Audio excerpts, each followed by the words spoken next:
radio for the masses. Headline edition, July 8, 1947. The Army Air Forces has announced that a flying disc has been found and is now in the possession of the Army. If the game is rigged, change the game. Game changer.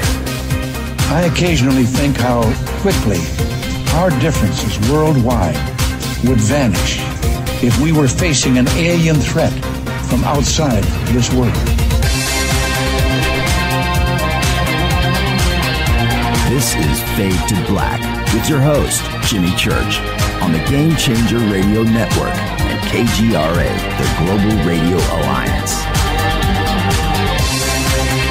I need your help to get to the year 1985. You're listening to Fade to Black with Jimmy Church on the Game Changer Network.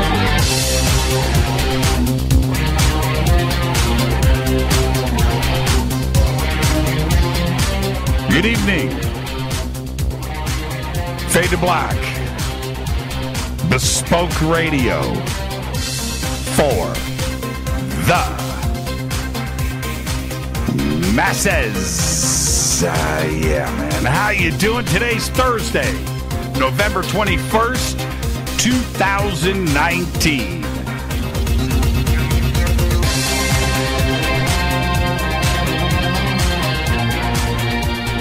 325 days into the new year, just 40 days left. Wow. We are live from a bunker somewhere in the middle of beautiful downtown Burbank, California. And I would like to welcome everybody listening all around the world, all across the United States. Hither and thither, to and fro, back and forth, up and down, east and west, north and south, far and near. This is Fade to Black for KJCR, the Game Changer Network, and KGRA, the planet. I'm your host, Jimmy Church. What is cracking, everybody? How you doing? Yeah. We all know what's happening tonight, because this is night 4 of our Open Lines Week here on Fade to Black. 4 straight nights of your calls and questions with some of the best and brightest minds of our community. Monday night, Billy Carson. Tuesday night, we had Travis Walton. Last night, Whitley Strieber. And tonight, our guest is Richard Dolan. All right, let's do this. Welcome back, Fade to Black. I'm your host, Jimmy Church. Follow me on Twitter at JChurchRadio. Follow Richard Dolan at Rich Dolan right there on Twitter. Tonight is night 4 of our Open Lines Week right here on Fade to Black. 4 straight nights of your calls and questions with some of the best and brightest minds of our community. Tonight, it is Richard Dolan. Richard is one of the world's leading researchers and writers on the subject of UFOs and believes that they constitute the greatest mystery of our time. Richard completed his graduate work at the University of Rochester, where he studied U.S. Cold War strategy, European history, and international diplomacy. He also studied at Alfred University and Oxford University. He's the author of UFOs and the National Security State. He co-authored with Bryce Zabel, AD After Disclosure, and his latest book is UFOs in the 21st Century Mind. He also hosts his weekly radio show, The Richard Dolan Show, right here on KGRA. Frequent guest with me over on Coast to Coast AM. He's currently featured on several television series and documentaries, including Ancient Aliens, Hangar One, The UFO Files, and Close Encounters. In addition to his research, his company, Richard Dolan Press, publishes innovative books by authors from around the world. Tonight is our final installment of Open Lines Week here on Fade to Black, and Richard is here to take your calls and answer your questions during this very important period of UFO history. His website is richarddolanpress.com.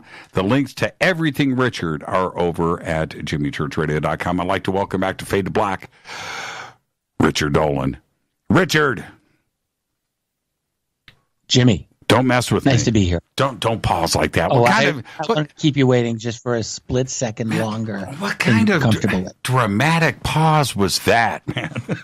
I'm working on we call it the DP in the biz. It's the dramatic pause. Yeah. Well played. I'm working to give longer DPs as I do new interviews with other people. It's a new thing. Last song you listened to today. I think I can safely say I didn't listen to any song today. Not that I recall. However, yesterday I was listening to some really great swing music of the 30s. I can't remember the specific titles. I had a whole list of them. I'm a really big fan of a lot of that period.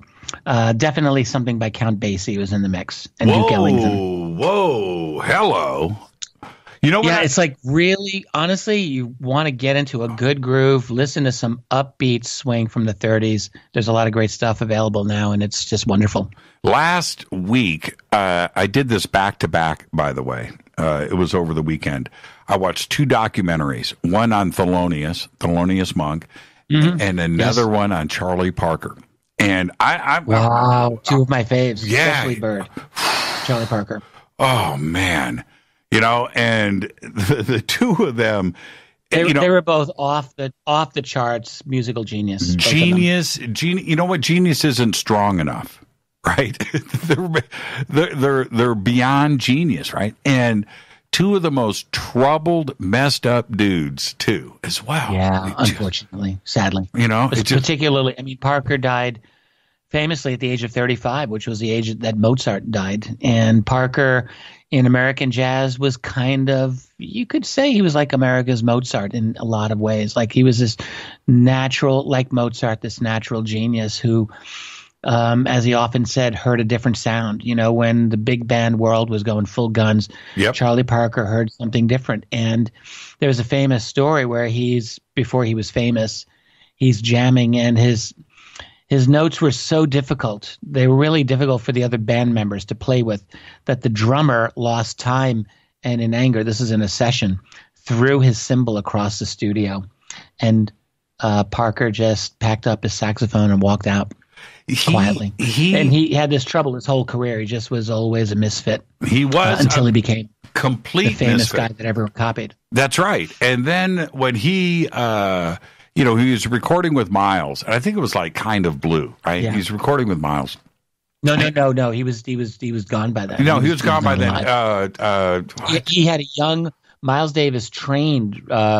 A lot of Miles's earliest recordings were with Charlie Parker in the late 40s even. Yeah. But then Miles Davis went off to do his own thing. Kind of Blue, Parker was gone. Yeah, it wasn't Kind of Blue. It wasn't Sketches of Spain. But anyway, the point is, right. He's recording. He finishes with Miles, and he starts writing the stuff for his solo record. And he started recording it 2 weeks later. He was writing like mad. But he came out with this new sound, which was harmonically disconnected, notes that he was playing. Were, right? Exactly. Just weirdness. Mm-hmm. And it freaked people out. And he was like, "Hey man, I hear it in my head. This is music, And you're talking about Miles Davis? No, Miles Davis? No, Charlie Parker. Parker. Well, see, both of them created their own little revolutions in jazz. And Parker, before Miles was really playing, Charlie Parker was recreating jazz. And it's true, Parker heard this new sound in his head. Absolutely. Particularly when World War II ended, Parker really blossomed, and actually even before that. And Miles Davis came along a few years later in the late 40s and learned so much from Charlie Parker, and then went off and he created his own revolution in jazz. See, this is why and then came Coltrane and created another one, and they just kept going. This is why you are who you are. This is blowing my mind. I don't know what that means, but thank you. That we're even having this conversation. And okay, we've got to move on. I love that period of jazz. That's the truth. Like I love it so much, and I'm glad you do too. Well, you know what? Bitches Brew, which to me was a real game changer. But if you back up and you go to Sketches of Spain, there isn't an album that makes me dream or imagine like Sketches of Spain does. It's a beautiful record. My favorite is always going to be Kind of Blue. Yeah, Kind of Blue is incredible. He has Bill Evans there. Yep. Cannonball Adderley, who, by the way, was very much a Charlie Parker sound-alike, and I don't mean that in a bad way. He really was, though. And, of course, a young Coltrane. No, that was an amazing, amazing jazz quintet. It was. And just Incredible music. By the way, on YouTube, there's an amazing video of Miles and Coltrane and that whole band after Evans left playing Kind of Blue or So What, which was their main song there, right, on television, on TV, and it's so cool to watch. Is that because like you one? See them playing and they're smoking cigarettes. They're smoking cigarettes and after his solo's done. Right. And then, somebody in that shot, I can't remember who it is backstage leaning against the wall, and they're playing out front, right? And the camera pans back, and he's got a tumbler of scotch and a cigarette with his head rocked back and listening. And I just thought, amazing, right? Man, you just want to go back there, right? And like be with these guys. Oh man, serious. All right, I would love to do that. Now, I'm going to do a little tribute to what Congress was going through today, and I'm going to start off like this. I want to thank you for your years of service. Oh my God, this is not going to go well. And your contribution, right? Exactly, and your contribution to our community. I never heard anything. But I have this question, and which is this. I'm going to start off here. Bob Lazar. What's your take? Well, it's taken many years for me to formulate my opinion on Bob Lazar. When I first started researching UFOs, I honestly had no idea what I thought about his story because it's such a controversial lightning rod for different opinions and so on. But I believe Bob Lazar's story, and I've believed it for a long time. I think that there may be things that he's not getting exactly accurate in retelling it. He himself has kind of implied this at one time or another, but no, I think fundamentally he's truthful. And I think, first of all, that George Knapp, I think, proved beyond a shadow of a doubt that Lazar did, in fact, work at Los Alamos National Labs. He's got that absolutely. Lazar clearly knew Edward Teller. If you listen to Edward Teller's no comment statement about Lazar, I think that absolutely is a telling point that he knew Lazar. And I think that here's Lazar who knew exactly where and when to go for him and John Lear and their crew to see where the UFOs were. No, I think he knew exactly. And people who knew Lazar back then, I just myself did an interview with James Goodall, who himself is a legend in the aviation field, but is a John Lear, met Lazar back in 88, 89, and has his own story about Lazar to tell.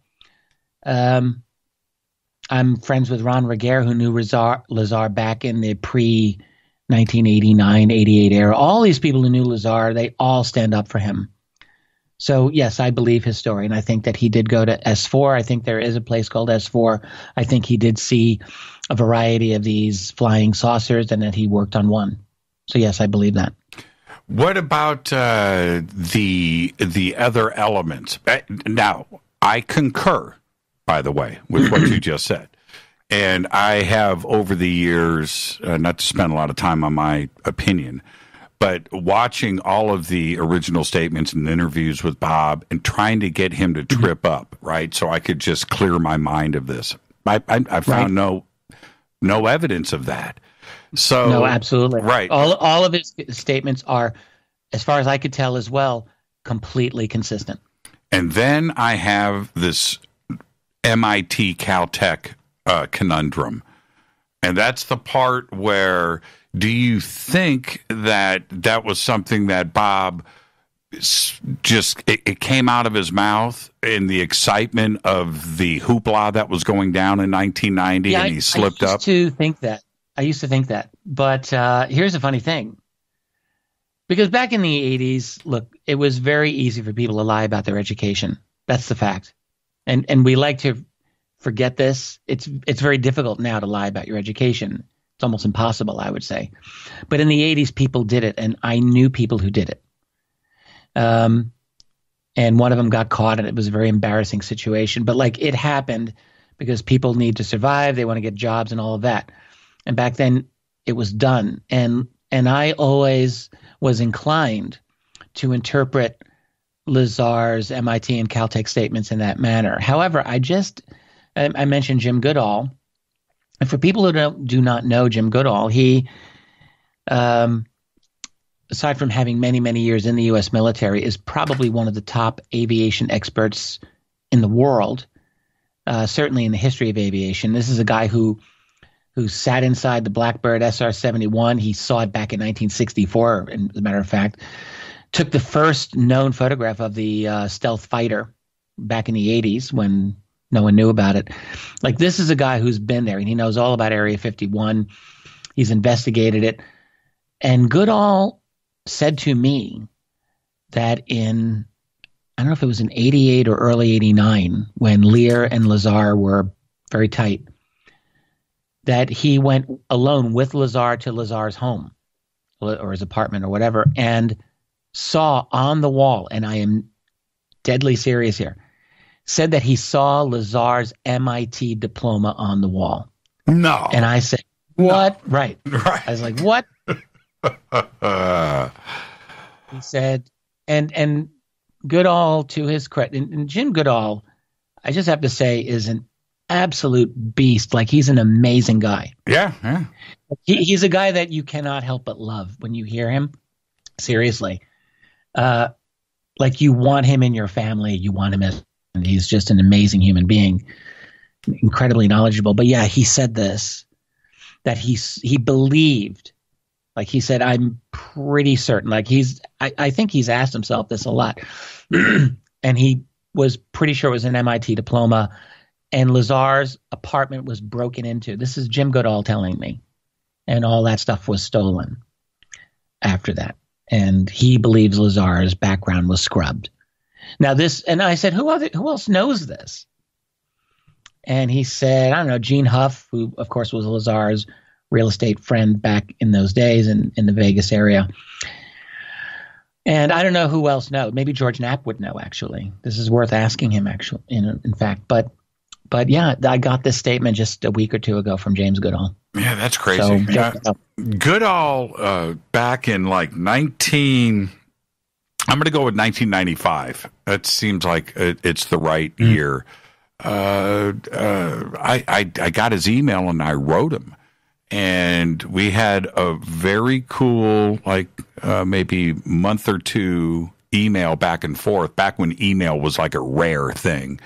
And he was very cool, man. He was very cool to me. Very nice. This is a man who investigated Area 51 before anyone knew who Bob Lazar was. That's right. So we're talking early 1980s.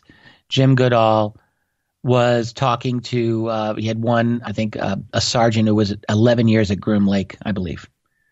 And Goodall said, do you believe in UFOs? And the guy's answer was, yes, absolutely, they exist. And then he said, we have things in the Nevada desert that would make George Lucas envious. And he got another person from Area 51 or that area who said virtually the same thing. And each time Goodall would say, can you expand on that? And they would always say no. But he was digging. And so these are Lazar-like stories. These are stories that corroborate Lazar in various ways. And by the way, George Knapp, we should point out, has always said that he's interviewed roughly 24, 25, maybe 30 individuals other than Lazar who have corroborated significant portions of Bob Lazar's account. So I think there's too much smoke to say that there's no fire here. I believe that Bob Lazar, yes, is telling the truth. And by the way, when I wrote my second volume of UFOs in the National Security State, and yes, Jimmy, there will be a third volume. I'm waiting. I want to ask, but when I wrote volume 2, I had Lazar in there for about 10 or 11 pages, and I will never forget. You scrubbed him. Well, no, I went very deeply into that. And there were a lot of people who were really polarized by how I treated that, because I ultimately was supportive of his case. But there were people not just Stanton Friedman, but others who said he's a fraud, he's a faker.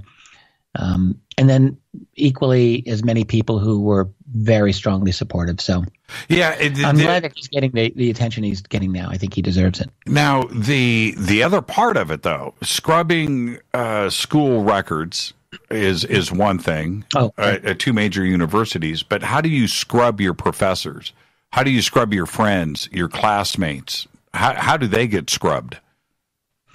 The impression I always had, honestly, is that he audited these courses rather than took them for credit.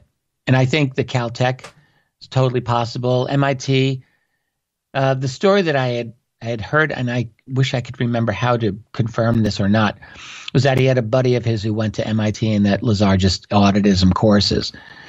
So I don't know what the truth is, and then here's Goodall saying he saw the diploma. Yeah, that wouldn't make sense. Was it at MIT? And he's not 100% sure, so we're back to square one. I mean, I don't really know what to think on that. But to me, that's less critical than the information he provides about us for.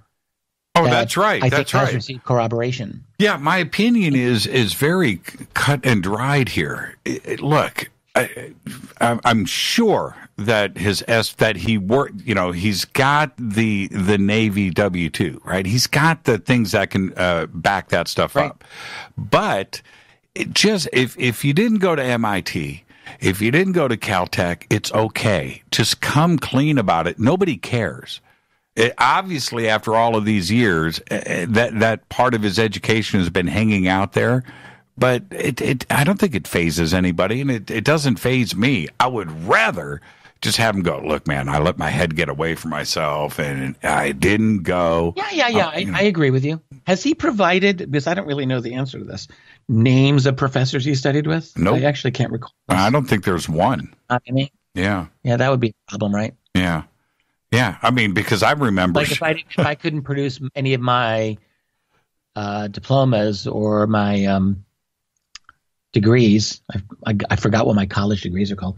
If I couldn't produce any of those, I would at least be able to say I took this class with this professor, and so on. Like I can remember them to this day. Right. Most of them. Right. Many of them. And professors remember their students. Not every one, but you're going to find one that'll go, yeah, I remember that guy. He was a pain in the butt, or he was really smart, or he was a slacker. I remember him. He was a problem child. Or other students, even. That's the other thing. Other students. Yeah. Just so, that's just. No, I'm with you. It is odd. It's odd. Now, John Lear posted today, and I wanted to get your comments on this. John Lear posted over on Facebook, and I don't see this stuff often. I don't hang out on Facebook, but this popped up in my feed today. And he said he just finished Lazar's autobiography. Now, if anybody knows Bob, it's John. Right? Right. And John said, I just finished the book today, and I only found 3 factual quotes in the entire 245 pages. I've been hearing this. I haven't read it, so I'm not going to. I haven't read it either. But I've been hearing this from everywhere. He's the last person I want to hear this from. I don't want to hear it from John. I mean, honestly, this is what I would bet. Someone came up to Lazar with a big wad of cash and said, "Hey, let's do your biography for you." Right. And Lazar, like, you can already tell by his personality, he's like, sure, fine, whatever. Like, seriously, how much do we think Bob Lazar cares about this? Like, maybe he does, but maybe he doesn't. Maybe he just said, yeah, I'm going to tell you my story, you write it, and fine, I don't have to do anything. Like, I could easily see that, and sure, what's my paycheck going to be? Like, that kind of a thing. And so, obviously, he had a ghostwriter who did clearly a slipshod job, like, by all accounts. That's pretty obvious. Well, an autobiography becomes part of the historical record. Is it going to be part of not everyone's meticulous in this world, right? I mean, Lazar is meticulous about certain things. Obviously, if you listen to the man talk, he's clearly a very highly analytical, exact person with certain things. But I don't know the story. Clearly, he had a ghostwriter who did a very, very slipshod job. That's that's obvious. Now, when we're dealing with physicists, professional, real, educated, the authentic, out of their mind physicists, they are inside of math and numbers and symbols unlike anybody else on this planet. And that's what they do. That's all they're doing is equations, walls of them for months at a time. Have you ever seen Bob do physics? Have you ever seen Bob? Could he, that's the other part of this that I'm just wondering about. Has anybody ever seen him do equations? Well, look, you're asking the wrong. I don't know Bob personally. I met him. We chatted briefly. I know people around him. I wouldn't pretend that I'm an expert in his life, so I can't misrepresent that. The impression that Bob Lazar always gave me is that he's a very, very smart man who has certain skills. I don't think anyone's saying that he's some genius theoretical physicist. I don't think he would claim that. He's a mechanical sort of a guy. That's really his true skill. I agree. Like he's actually really good at blowing things up, like literally blowing things up in the desert and building things and tweaking engines and that sort of thing. So that's a different kind of a skill. That's not like an Einstein type of a thing. That's not Enrico Fermi or John von Neumann. He's a different side of a. He's not an Oppenheimer. No, I don't, and I don't think he would probably say that. He's a guy who likes to build and tinker, and he certainly gives the impression of being very good at that. And that's something would S4 folks who are working on a flying saucer bring someone like him in. I don't know. They don't talk to me. They don't ask for my advice. But I can at least see that it could be a possibility that you'd bring someone in with a fresh approach. Sure. Yeah. And plus his Teller connection. That's the thing that got him in. It was Edward Teller. And this is, I don't think there's any reason to dispute this, that in, I think it was in 1982, Lazar made the cover of the local Los Alamos newspaper there for this jet engine he put on a car. And it was kind of a cool thing. And Teller was, in fact, at Los Alamos at that time. With the newspaper. And according to Lazar, they sat and talked, like he actually ran into him. And Teller does the typical, well, young man, I like the cut of your jib or whatever he said. And here's my phone number. Contact me if you are looking for a job. And 6 years go by and Lazar dug out the phone number and the rest is history. I don't think that's an outrageous thing. And I think it's very likely that Teller's connection is what got Lazar in. Yeah, yeah. And so like I said, I don't know much about the education side of things, but I do believe he worked at Area 51. He brought us S4. He saw things, and what has been amplified from there, don't know. I wasn't there, but that part of it, the way that he has explained it, he hasn't made me raise questions. I felt that he was always as solid as can be. So I've got this thing that I fight with myself about it, man. There's a claim current now that Lazar was at S4 but didn't do the work he said he did. There's all these variations now. And I don't know who to believe on this, and I don't know the strength of that claim, but I know that it is a claim that has made the rounds. Maybe it's true. Maybe he wasn't working on the sports model UFO flying saucer like he says, or maybe he was. This is the problem with our field, unfortunately. Things get so tangled with rumor and with claim and counterclaim, and eventually you lose the ability, possibly, of really knowing how to separate the truth, how to untangle the truth from all of it. Well, let's take our break right here. When we come back, we're going to open up the phone lines. You ready? Yes. Let's do this. So. Our guest tonight, Richard Dolan. I am your host, Jimmy Church. This is Fade to Black. All right, I'm opening up the phone lines right now.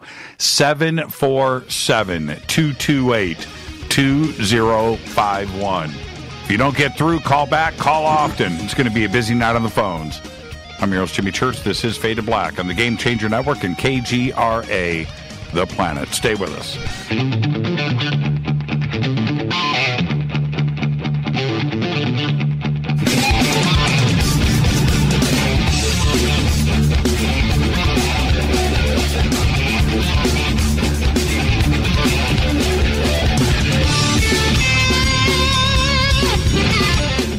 All right, welcome back. Fade to Black. I'm your host, Jimmy Church on the Game Changer Network and KGRA, The Planet. Night 4 of our Open Lines Week here on Fade to Black. Tonight, Richard Dolan, 747-228-2051. It's very busy on the phones. If you don't get through, just call back. Call often.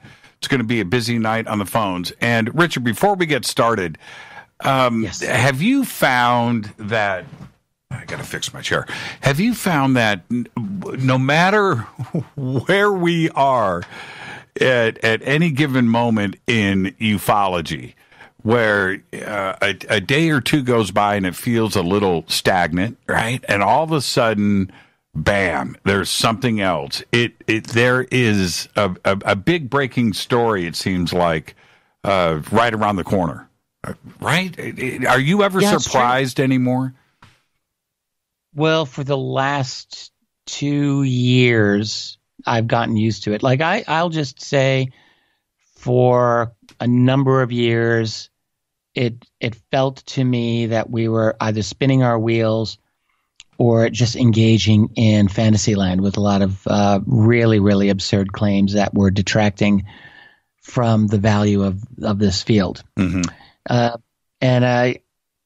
And it was easy to feel like we were just going in circles. But I will say in the last 2 years, whatever one thinks about a lot of the claims that have come out, it has certainly made the field very interesting. And also there's a lot of actionable information that has come out. So a lot of information that is worthy of future research. And I'm just going to say here, I was at the center of one of these controversies when I publicized the so-called Admiral Thomas Wilson document that was certainly written by Dr. Eric Davis back in 2002. And there's been a lot of work. People may not all be aware. Deep analyses have been done now on the Thomas Wilson document. And I mean, aside from, forget trying to prove if it's authentic. I mean, that's such a kindergarten level argument now. There's what we're finding is deep connections for future research in terms of individuals and organizations and so forth. So no, there's just so much new that is coming out, and that's just the tip of the iceberg. And there's just so much more. So it's exciting, and I'm looking forward to seeing where we go for the next few years. Yeah, I couldn't agree more. Let's kick this off. Let's go to the phones. Hi, you're live on Fade to Black. Who's calling? Hey, Jimmy, it's Bob in Alabama again. And Richard, this is N4HY.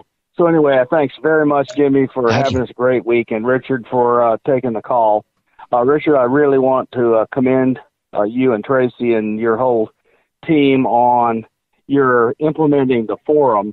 I was going to ask about the Thomas Wilson document, but you've covered it a bit. The thing that I would ask you to comment on is you've had recent interviews with Chris Bledsoe, and we're seeing now on Facebook and with Grant Cameron and other people the kind of amazing pictures and photos of the people that are going to visit Chris and all of the interactions between Sinovan, DeLong, others with Chris Bledsoe. Do you believe he is currently the kind of most interesting experiencer in ufology? Well, thanks for calling, and I know who you are, and I'm very glad to hear from you. You had a couple of interesting points there. I just want to mention relating to the Wilson document. There's an individual who wants to remain anonymous. I know who he is. He's absolutely brilliant and has written a 30-plus page analysis of the Thomas Wilson document that is absolutely brilliant. And I will be interviewing this gentleman in the very near future, so the world will hear him. He does have a blog site. We can link all that stuff later, but it's an absolutely deep, amazing analysis. Regarding Chris Bledsoe, yes, I did just chat with Chris. I have 1 hour of my interview with him that's available now. The second hour has been recorded, and there will be a third. All of those will be released. I will say, yeah, I believe that he's certainly the most famous experiencer of the last couple of decades, and I think deservedly so. Having spoken with him at some length now, I feel like I know Chris pretty well. And the thing about his story is that, his contact accounts are so utterly fantastic sounding. Like, if you're a skeptic on UFOs, you would think, well, this is impossible. The problem with that position, however, is that he has been visited by so many deep, serious researchers, not only who confirm the story of him and all of the other witnesses, but they themselves have had experiences on his property in North Carolina. This has almost become a cliche. From John Alexander to Grant Cameron to Chase Kletsky and many, many other people who've gone down there and had very, very bizarre experiences. So there's something real that's happening there. And I have a lot of respect for Chris Bledsoe. So, yeah, I think he's very important. Thank you for the phone call, Bob. Yeah, go ahead. He just seems super genuine, Richard, and I really appreciate all your work. Thank you, Jimmy. Yeah, thank you, Bob. And that was great. Yeah, what were we just talking about before that phone call? There's always something in ufology, right? And, yes, exactly. And here we have Chris, who what has been going down on his property in North Carolina has been talked about. His name has not been out front. Now it is. And a lot of people can go, oh, I heard about, so it was him. Oh, yeah, I it's get a weird thing. Like, his case is famous and unknown at the same time. It's an odd position to occupy, but it's really true. But yeah, I've just been chatting with him. We're still in touch, and I just have to say he is a stand-up guy, and he's challenged me too. Like, I have a position on the UFO subject where I actually don't like all these crazy, mysterious things. Like, I want things to be very comprehensible and analytical and materialistic and measurable. Like, that's what I'm most comfortable with. And I won't make any bones about that. I want the phenomenon to be comprehensible within my mindset. And yet I've absolutely am forced to admit time and again that there are many, many cases that don't fit my preconceived notion of what I think UFOs should be. And so I've just had to come to accept that. And Chris Bledsoe's case is a very strong one in that regard. There's a lot of elements of what we would call consciousness that's important here. There's a lot of, he firmly believes, like a personal interaction that he has had with these entities, whatever they are. And I don't think that he believes that they're necessarily extraterrestrial. In fact, I think he believes, at least in part, that they're some other sort of spiritual entity, however we want to define that. So there's a mysterious nature to this phenomenon that, I mean, on the one hand, I enjoy it very much because I like the fact that we don't understand everything. That's good for us. But on the other hand, there's a part of me that really wants to just grab this, package it, get the data, put it in a little box and be done. And I can't do that, and it's in large part because there's cases like that of Chris Bledsoe. So it's a real challenge. It's a real challenge. Are you going love and light on me? Okay, let's go back to the... No, I'm not going okay, light on. But I've actually never really been a straight up materialist, like a Victorian materialist of the 19th century. That would be silly for me to try. So I recognize that there are things in this world that our, I guess I could say, our conventional science can't really explain. I mean, it's just a fact in my view.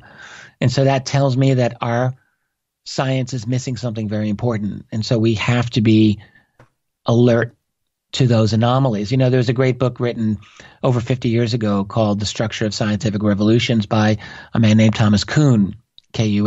It's kind of famous in a way, kind of not famous. He coined the word paradigm.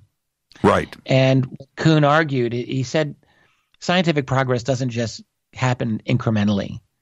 Like, one scientist working off someone else's research. And he says, no, that's wrong. What happens is people build up their facts, and on those facts they create what he called a paradigm. That is a view of things, a way to organize those facts. He said, but the problem with these paradigms is that new facts come in and they don't fit, and so they're considered to be anomalies. And he said the structure of a scientific revolution is that when you get too many anomalies, you've got to rethink the paradigm. And that's when a real genius comes along who comes up with a completely new scientific paradigm, and that's the structure of scientific revolutions. And so I believe that we're dealing with these types of anomalies today. These types of what we call psychic phenomena, or phenomena that are contingent upon states of consciousness. These are signs that there are anomalies. Now, I will say that a lot of people who make claims along these lines, we just can't accept everything at face value, because the fact is, A, there are liars.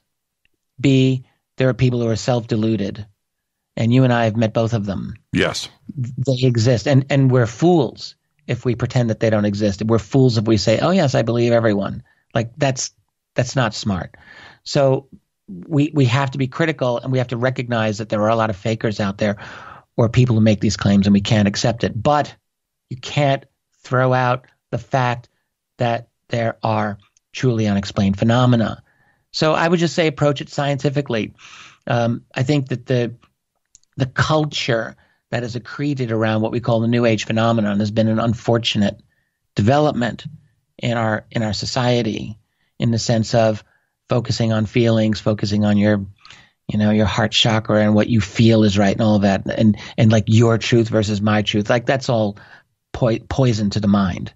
That's a toxin. And, what's interesting, but we approach it scientifically, and then we can win. That's right, and that's why somebody like Jacques Vallée, who is like in the middle of both sides, right? He's right in the middle.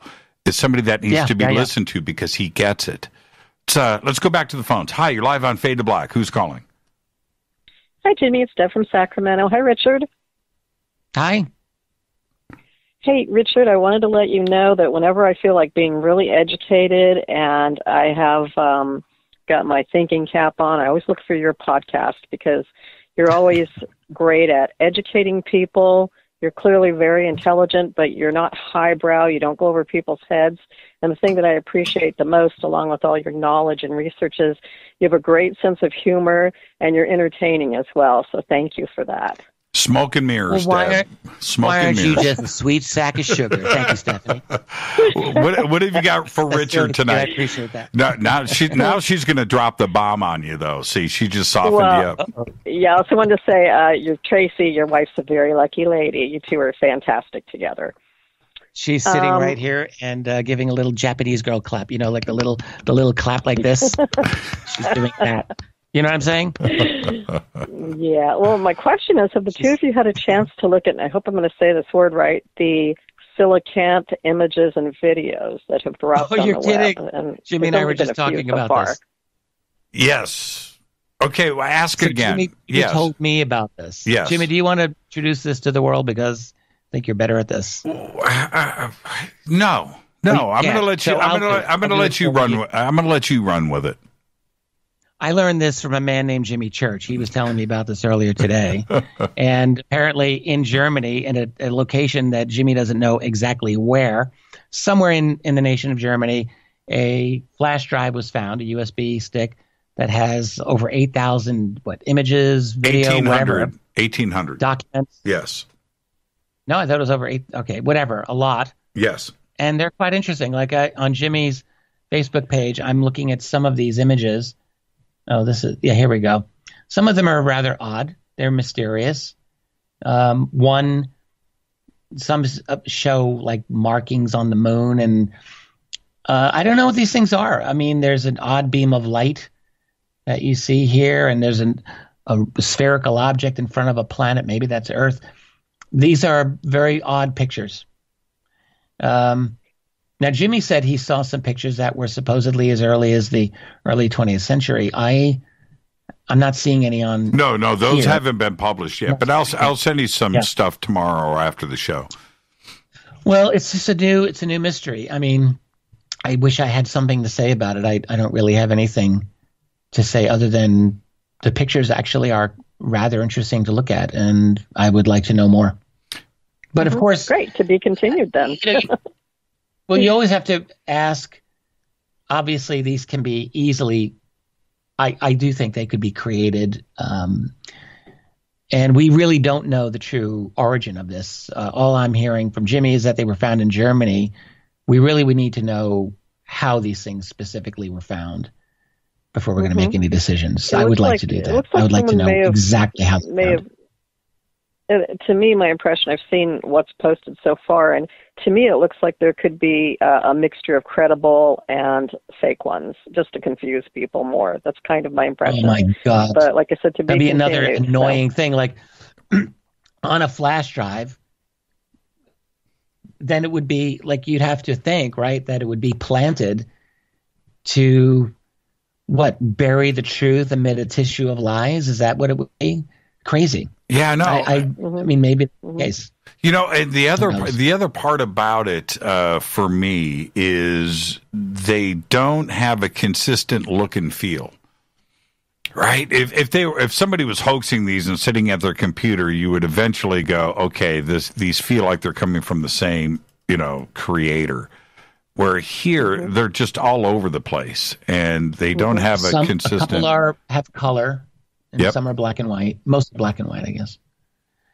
Yeah, and I don't know. Yeah, no, it's strange. Hey, Deb. All the ones that you have on your page, these are all actually I didn't even realize, but they're all from space. Every one of them. There's not any that are Earth. And if you look at the last one, which is picture number 28, the one with looks like trees or peace signs or pieces of wood coming out of the ground. I'm looking at it right now. It's so funny. That is a bizarre. It's just. That's like the Blair Witch Project. It is bizarre. Right? Remember? It is totally Blair Witch. It's like the Blair Witch Project with these little. Like it's going to give me nightmares. Which, by the way, that movie did give me nightmares. I'm not kidding. Thank you, 20 Deb. years ago. Enjoy the rest of your night and your weekend. Thank you, Stephanie. Thanks, Jimmy. Thanks, you guys. Take care. Thank Bye-bye. you, Deb. Bye.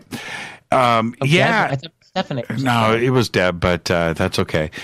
All right. The sources of these, and now I've gotten. We'll talk about this more tomorrow, but some of these are NASA images. And some of the video footage is NASA too as well. I don't know, Richard. I'm more than perplexed right now. But it goes back to what we were saying earlier. It's never boring in the field of ufology.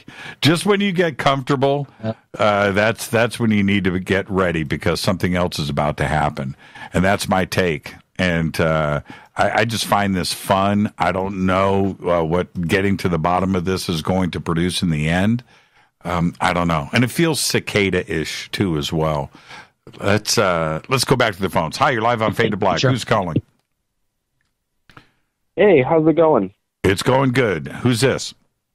Hey, this is Sean from the Bay Area. Hey, Sean. Say hi to Richard. Hey, Richard, how you doing? Hi, Sean. Nice to hear from you. Great. So I got a question for you. With all this recent disclosure news we've been seeing in the media, the past year or so, it's been really flooding us. Where do you see it going from here? Do you see them slowly trickling out more news like this, or do you see it coming to some sort of head where we might get some sort of real disclosure? I love this question. So, yes, please let me do my best with this one. It's my assessment. I mean, I think in the last 2 years, since this field has really turned inside out, since the New York Times Politico and other major media have been covering UFOs in a serious, at least a semi-serious way, without the jokes, without the snark. It's been a new ballgame, and 90+% of that, I think, can be laid at the doorstep of To the Stars Academy, TTSA. I think they are clearly the ones driving nearly all of this. They are the ones driving even most of the statements by the United States Navy, all of the major media publicity, the New York Times pieces. They gave us publicity to the Tic Tac incident, to the USS Roosevelt incident off the eastern U.S. coast. They were the ones pushing the Navy's admission that they still investigate UAP, all of that. So the question really comes down to, what is TTSA? So if they're a government operation, which some people claim, then you would think this is a planned disclosure by the government. But what if they're not? My opinion is that they're not a government operation. And I'm going to say this very strongly. I think that they are a private organization with some ex-Intel people in it. That's right. But they're a private group that is a faction. Let's call them a disclosure faction that is trying to navigate a very careful path without breaking security clearances, which they've mostly all got. So they've got to be very careful with how they do this, and they get their allies and they've got their enemies within the Pentagon and the intelligence community. And so what I think, and they're getting a lot of frustration, by the way. Like they're, in my opinion, slowing down. There's a couple of interesting articles released by Chris Mellon of TTSA recently, one on their blog site and one that was published on thehill.com. I would encourage people to read this. These are interesting articles. And the one on the Hill recently, he just talked about how TTSA is having a heck of a difficult time getting anyone in Congress to listen to them, getting anyone in the Trump administration to listen to them. It's almost like they're spinning their wheels, going nowhere really fast. That's the impression you get from that article. And I think it's entirely possible that they don't succeed with what they're setting out to do, which is to promote some level of disclosure. They've talked about having access to a number of UFO videos that they know about. They've only gotten 3 of them declassified. Both of those were almost 2 years ago. I don't see them making a whole lot of headway there. So it looks to me that they're in danger of being stonewalled themselves. And the other thing that I guess I would say is, aside from TTSA, we're in a very interesting position in our society vis-a-vis UFO secrecy. On the one hand, we're in an era where it is true, like more information seems to be available to us, where more information is coming out and we're able to discuss these things. Some of that information is bogus, and some of it is self-serving propaganda for people to make money, and some of it is disinformation, but some of it's real. So there's that. But on the other hand, we are now living in a globe where every government, from China to the United States and everyone in between, is seeking to control their citizenry more and more and more through surveillance, through propaganda, through control over the media, all of that. And through what I would say is an intentional dumbing down of the population too. I'll just throw that in there. So we're losing our ability to think critically. We're becoming worse researchers in many cases, not better. And I think it's entirely possible.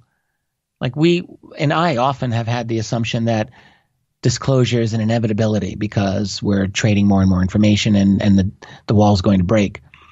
But it's entirely possible that the propaganda system, the control system, closes around us so completely and pushing alternative news to the fringe so completely that it is possible that the so-called powers that be maintain control over this narrative for a long, long time, much longer than we would like.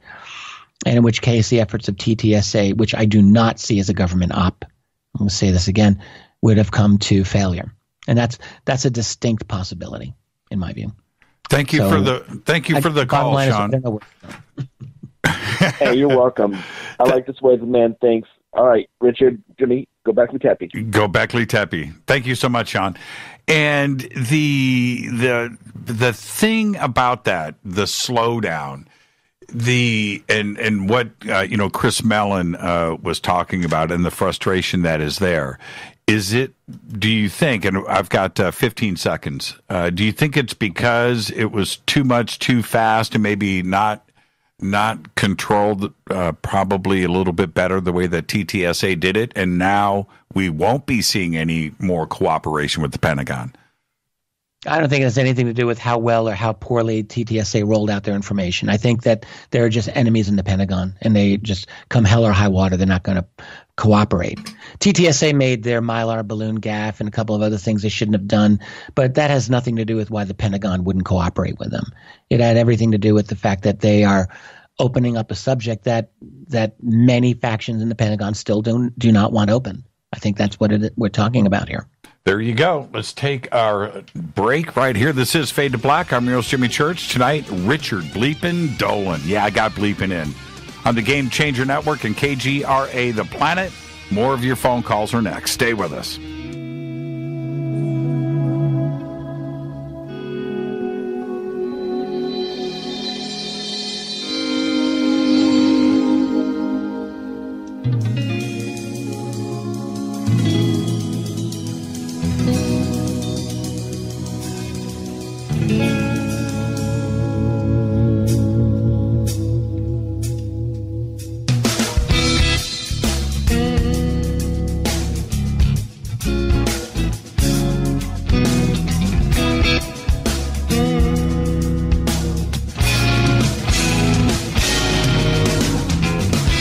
Welcome back. Fade to Black. I am your host, Jimmy Church. Tonight, Richard Bleepin' Dolan. Everybody take a drink.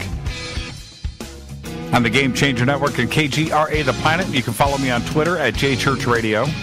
Hashtag F2B is the sandbox. Hashtag F2BQ is Fade to Black Questions. Also, you can follow Richard at Rich Dolan right there on Twitter.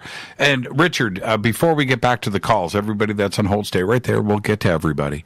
Is there a conference that you don't go to where a Fadernaut comes up and says, yo, man, wearing the gear and the respect that you have from this audience, that's got to make you feel pretty good? I have to say, you have a really good crew. You've got really wonderful people who follow you. And yes, I run into Fadernauts all the time. And I feel like a special citizen of the Fadernaut universe. I feel like I run into people with Fadernaut T-shirts all the time, Fade to Black T-shirts. And yeah, it's nice, I must say. And the quality of the people who follow you is always really high. Well, I enjoy talking with them. Yeah, and I think that they recognize that when you're on this program, that you're not phoning it in, right? And that's important. The other thing is we have exhausted the normal questions between host and interviewer like 6 years ago. Sure. Right? Yeah, we've way moved on past that.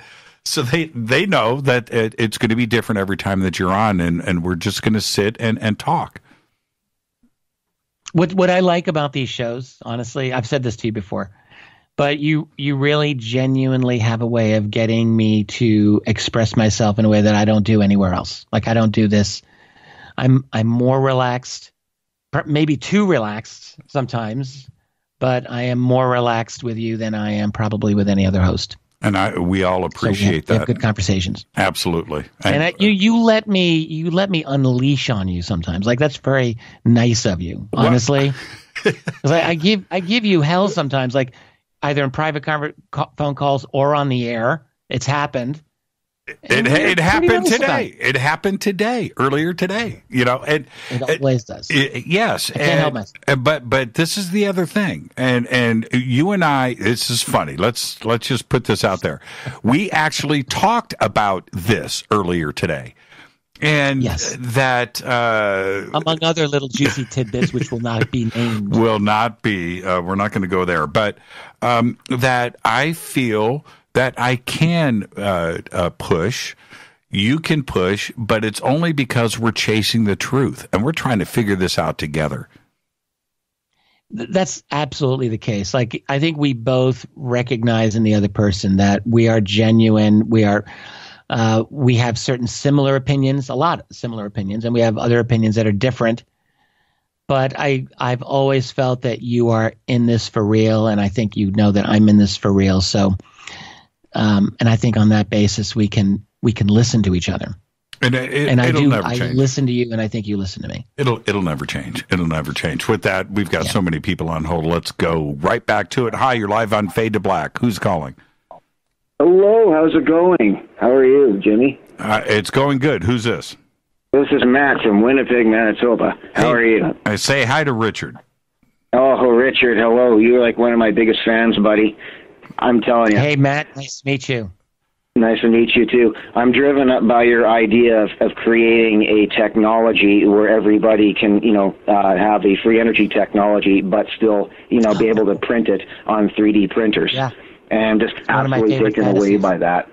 And the fact is, I'm so driven by that. Most of my university studies are actually, working on ways of making that possible against the establishment. And, and I owe it to you.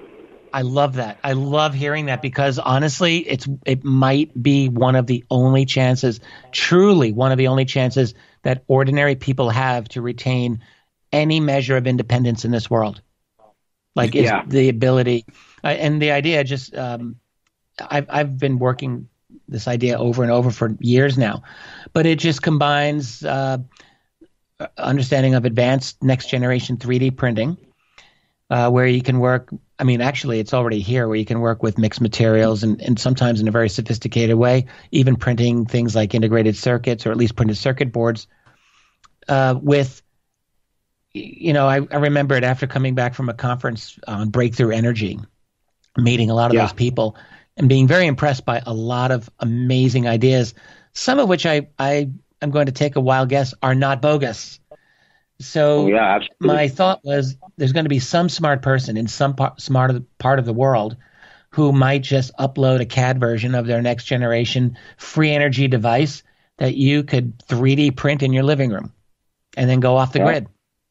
I've got a few ideas, Richard. I do. And you know what the funny thing is? A lot of these ideas are coming from starting to look very, very, very deep into that bloody ATIP list that got leaked out, eh? And, when I started looking at things, there's energy from or effects of quantum vacuum and high-frequency gravitational waves. And I'm just going down the list right now. And when you start looking at these people individually, and I'm just like, holy crap. You've got so much bloody research that you can sit back and piece together things like Al Gore, and it's just like laid right out in front of you, Yeah, you're right. That makes me so happy to hear. Yeah, and you know what else? This will make you happy to hear this too. I'm a student at the University of Manitoba, and I go in and I take this list and I bring it to all my university professors. I literally go into the office and I close down their doors, and I've got people here that are so taken away by some of the things, the research materials and items that I've been popping up, and they sit back and they fall back in their chairs and just like, why the hell did I not think about that when I did my master's or when I did my PhD? Like, how the hell did you come up with this? How did you find this? How do you have time for this? And I'm sitting back and just like, listen, we need, I need to be able to contact, for instance, Dr. Kit Green, because I've got people in the University of Manitoba that would probably be willing to sell their firstborn just to hear this man talk. And it has made such a dent. I've made such a dent in the engineering department of the University of Manitoba, where I've even had to put in a notice to my dean telling me, listen, you look at the Nimitz encounter, you look at the, this particular ATIP list, and, tell me, where are the gas tanks in half these things that you see? Why is it that when I go onto the Government of Canada website in the Federal Archives and you see a notice for, UFOs, that nobody's ever mentioned where the gas tanks are, and yet we got to plow over an entire forest to get, oil in, and yet none of that's ever noticed. Most people that I talk to in the university don't even realize that that's right there under their noses. So when you sit back and you agitate this stuff up to the surface, I'm just like, wow. And everybody else is like, wow. And, Well, I think you're doing something that a lot of people need to understand, which is that if you want the conversation to change in this world, you got to change the conversation yourself. So, like, you're actually doing this, and that's what we need. We need people like you. I really want you to succeed on this, and it sounds like you've got great ideas to move forward on it. The pieces are coming into place in our world where, like, smart people like yourself might just be able to put something together. The problem that we're going to face is actually legal and bureaucratic intransigence. So, for example, one of the fears that I have is you come up with a really great free energy idea and your patent is denied. Even though you're Canadian, it might run up against a U.S. patent, and U.S. and Canada have got integrated legal structure in many ways, and they may prevent you, I'm just theorizing here, from going forward with your invention because you're coming up against a black world classified patent that's never going to be allowed to see the light of day. So what we have to do is move as fast as possible and come up with these things and just upload it and get it out there to the world. I just love the idea of what you're doing. So Richard, I owe it to you. When I saw your presentations, I'm telling you, I wish I could just run up onto stage and just give you the biggest massive bear hug for like an hour and a half until your face is blue. Okay, I love your ideas. I love your work. I can't live another day without Richard Dolan. Wow, Matt, that's strong. That's strong. That's strong. That's strong. Not strong enough, I say. Yeah. Matt, enjoy the rest of your night and your weekend, my man. Thank you so much. Thank you very much. Hey, go Beckley Tappy, buddy. Go Beckley Tappy. That's what I'm talking about. Have a good one, Matt. Richard, man, you got a fan club. Wow, that was amazing. I mean, well, but see, the thing is... I literally think my face is red right now. Do you remember... I don't know. One of the first times that because I introduce you at nearly every conference that we do together. Yeah. But going all the way back, 4 or 5 years, when I would say to the audience that you are the guy that represents me. You're the face that represents us. And I would always go back and reference the citizens hearing 10-minute video. Right. But I think that's sort of in an organic way taken hold, that people do appreciate the way that you represent us because they know if they turn their friends or parents or coworkers or teachers onto you, that it's not going to be embarrassing. Right, that it's not, and I think that's where so many are coming from now. It's a simple. Thank you. I really truly appreciate that from you. And but it comes down for me always to remember what is it that matters, and it's not me that matters. It is never me that matters. It's always the subject matter. I don't like to do. I mean, I have a fun time chatting with you about all kinds of interesting things that are off the main topic. But for me, it's always about coming to the main topic, which is, for me, is a UFO reality, the fact that there is something very, very critically important that's missing from our worldview, and to remind people of this. I firmly know that people around the world have a hunger that they do not know they have. Like, there's a hunger for truth, and they don't know they have it until they encounter that truth. Like, I've seen it 1,000 times, one-on-one with people.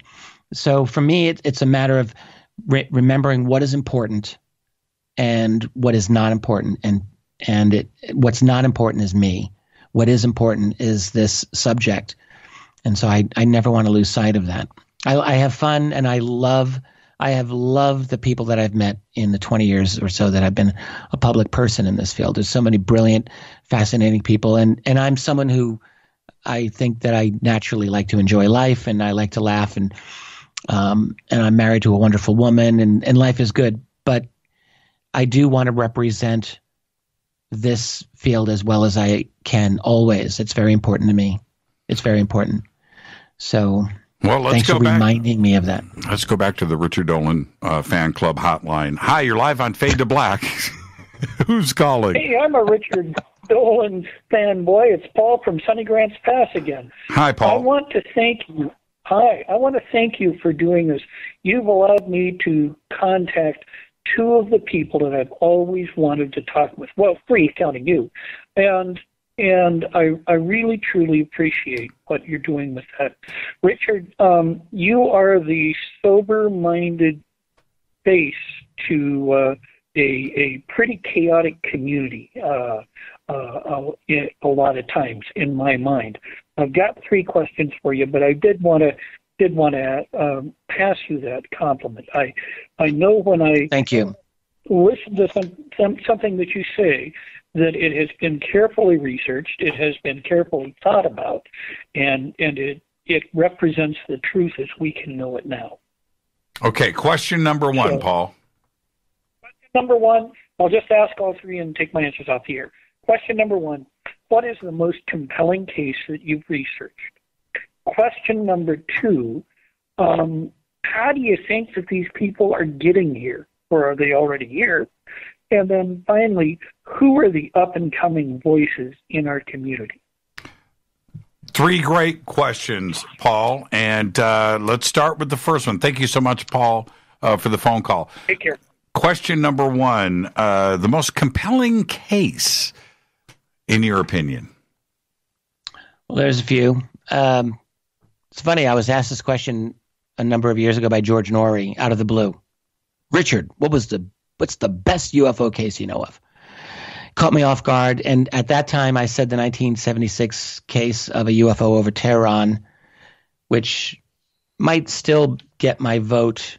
Well, actually, maybe the Tic Tac UFO might have supplanted it. But the Iranian case of 76 is very strong because you've got that magical combination of incredible eyewitnesses, government records attesting to the reality of the case, and absolutely, utterly impossibilities that were being demonstrated by an object that just wasn't supposed to exist. So that's one, September 1976. But actually, I think that the Tic Tac UFO case of November of 2002 is 2004. My brain just spazzed out there for a second. I'm thinking of the DC case. I think the Tic Tac case is right up there. You've got a number of amazing witnesses. You've got radar. You've got the description of an object that no one has been able to describe how this thing does what it does. So I would say those are my two favorite cases right now, and I think they're very strong. There's a large number of very good cases going back to the 1940s in the declassified literature, but I'll pass by those. How are they getting here? Look, I'm just taking a guess like anyone else here. I mean, I can't go into the physics other than to say they've found a way to defeat space and time as we understand it. We have scientists right now who are exploring methods of, let's say, bending space-time or manipulating space-time metrics, as they call it, to be able to, what it sounds like to me, is do an end run about the speed of light limitation. So if you're able to manipulate space and time within a particular bubble, you remain within that bubble. You're not breaking any of Newton's laws of physics, but you are warping space in front and extending it behind you. And I have a feeling that's how they're getting here. Yeah, so do I. How long have they been here? Probably a long time. So do I. What, Jimmy? I agree with that. And I've had so many physicists on the show to discuss this. And the one point when we talk about, faster than light, travel and those concepts, which are there, and I understand it. But when we talk about warp drives, and it's not what most people don't grasp. They think Star Trek, right? Where the actual concept of a warp drive, there isn't time, there isn't speed, there isn't anything like that there. You're literally taking the gap out of wherever you are going to and where you are and removing it. So it's just like taking a step forward. That's it. That's all you're doing. You are literally that's a good way to put it. Yeah, you're taking a step. So there is no time involved. There is no speed of light involved. You are just going from one point to another now. Not in a little bit, right? But instantaneously. And that eliminates all of the complications of food, sleep, aging, the biometrics, all of that stuff, the logistics, all of that is removed. You are literally it's like manipulating the very fabric of reality in order to transport yourself. I mean, that's what it's kind of like. And it's a bit beyond our scientific understanding fully right now, but I think others have figured this one out, and they're using it, and the day will very likely come when we figure it out as well. Now, and I'll answer the last question, up and comers. Yeah, the young voices today. Who are you listening to? Well, there's one guy who he's really not that young, but he feels young every time I talk to him, and that's Michael Schratt. He's been around for a long time. He's great. But I feel like Michael is still, I think of him as a young voice that people need to know about. He's an absolutely amazing researcher who is only got integrity. He has absolute integrity in his work, and he is an aviation expert to boot. I always love listening to Michael, and I talk to him as much as I can. As far as young researchers, I've been looking, like who are the young people that really we want to latch on to. Well, there's a few of the young guys who who Grant Cameron dubbed the young guns. People like Danny Silva, I think, does really great work. Juliana Marinkovic, and a fellow by the name of James Iandoli, who I'm friendly with all of them, and I think they're interesting to me. I would like to see them do even more, but they're definitely worth following. I'm in touch with a young-ish man who's not published, other than having done the deep analysis of the Wilson document. It's a 31-page analysis that is absolutely incredible, and I would love to see him make a bigger imprint on the world of ufology. He wants to be anonymous right now, but in my opinion, he's absolutely brilliant, and I want him to do more work for this field because we could really use him. Well, and we're going to take a break right here, but one of the things that I really appreciate is that you and I are no longer young, even though I feel when you look at like Stanton Friedman or other researchers that are out there that are older than you and I, we're actually the new generation of researchers. Well, we're young compared to people in their 80s. Right, so, yeah. Right. But when you and I are at conferences and you just look around and it is not blue hair. There is a generation out there, from 15 years to 25 to 30 years that is taking over. I mean, it is, and their knowledge of the subject is astounding. When you sit and talk to them, they really do the research and they take it very, very serious. And I feel that we're in good hands. I think so. I think that there are a lot of smart young people who are gravitating to this field. I agree with that. I definitely want to encourage as much of a scientific orientation as possible among all young people who enter the field. It doesn't mean don't go into some woo from time to time. By all means, do it. But please, I really want to see people stay grounded scientifically. And definitely it helps to have a good historical understanding of the phenomenon itself. I couldn't stress that enough. And I think, I'm partial to my own perspective. I spent a lot of time learning the case history inside and out at the same time as knowing the history of our global politics, geopolitics, and the nature of secrecy itself. And we cannot lose sight of that. Like, young people just honestly often haven't had enough time, frankly, to learn all of those elements of deception that exist in this world. It's one thing to say they're all liars, they're all deceivers, but it's really important to understand the details and the nuance of that and how these systems work. It's taken me for years, and I've dedicated myself. It's not easy. So I really believe that a sophisticated political, geopolitical, economic background, historical background, all of this is important, as well as understanding that there's a phenomenon here. It doesn't exist in a vacuum. Can you take a minute and tell me how when you go too woo, right? And we all do it. How do you pull yourself back to center? Yeah, it's simple. I always remind myself there's a distinction between what I know and what I think is interesting or what I think is possible. So it's like a body that has a skeleton, and the bones, the skeleton is the facts that you absolutely know. And on that you build your theories. It cannot be otherwise. So you have to know what you know. And you've got to be really tough on it. You got to be rigorous, and you have to be prepared to say to yourself, wow, I thought I was right, but I was wrong. You have to do that. And there's nothing wrong ever with speculating on the basis of what you know is true. That's perfectly legit. But you've got to know when you're speculating, and don't confuse speculation with knowledge.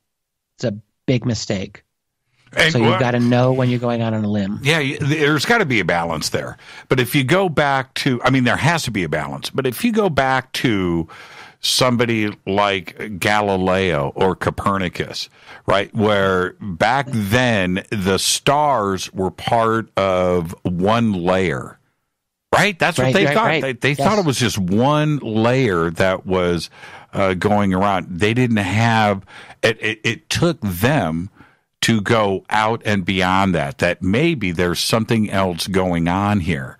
And that's where the balance is. You've got to be, because that kind of speculation back then got you killed, right? So yes, it absolutely could. Yeah. Let's take our break right here. Our guest tonight, this is, by the way, night 4 of our Open Lines Week with Richard Dolan. All of your phone calls are next after this short break, 747-228-2051. Stay right there.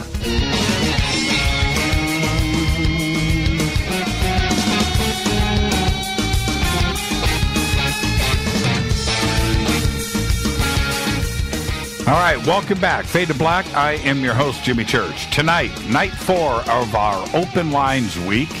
What a great week it's been. And tonight it is Richard Dolan wrapping up the week with us. All right. And this is the kind of fader night that I really enjoy. Normally we are doing open lines tonight. And Richard, it's still open lines. It's just a different flurry. And you get to take the pressure off of me. So thank you for that.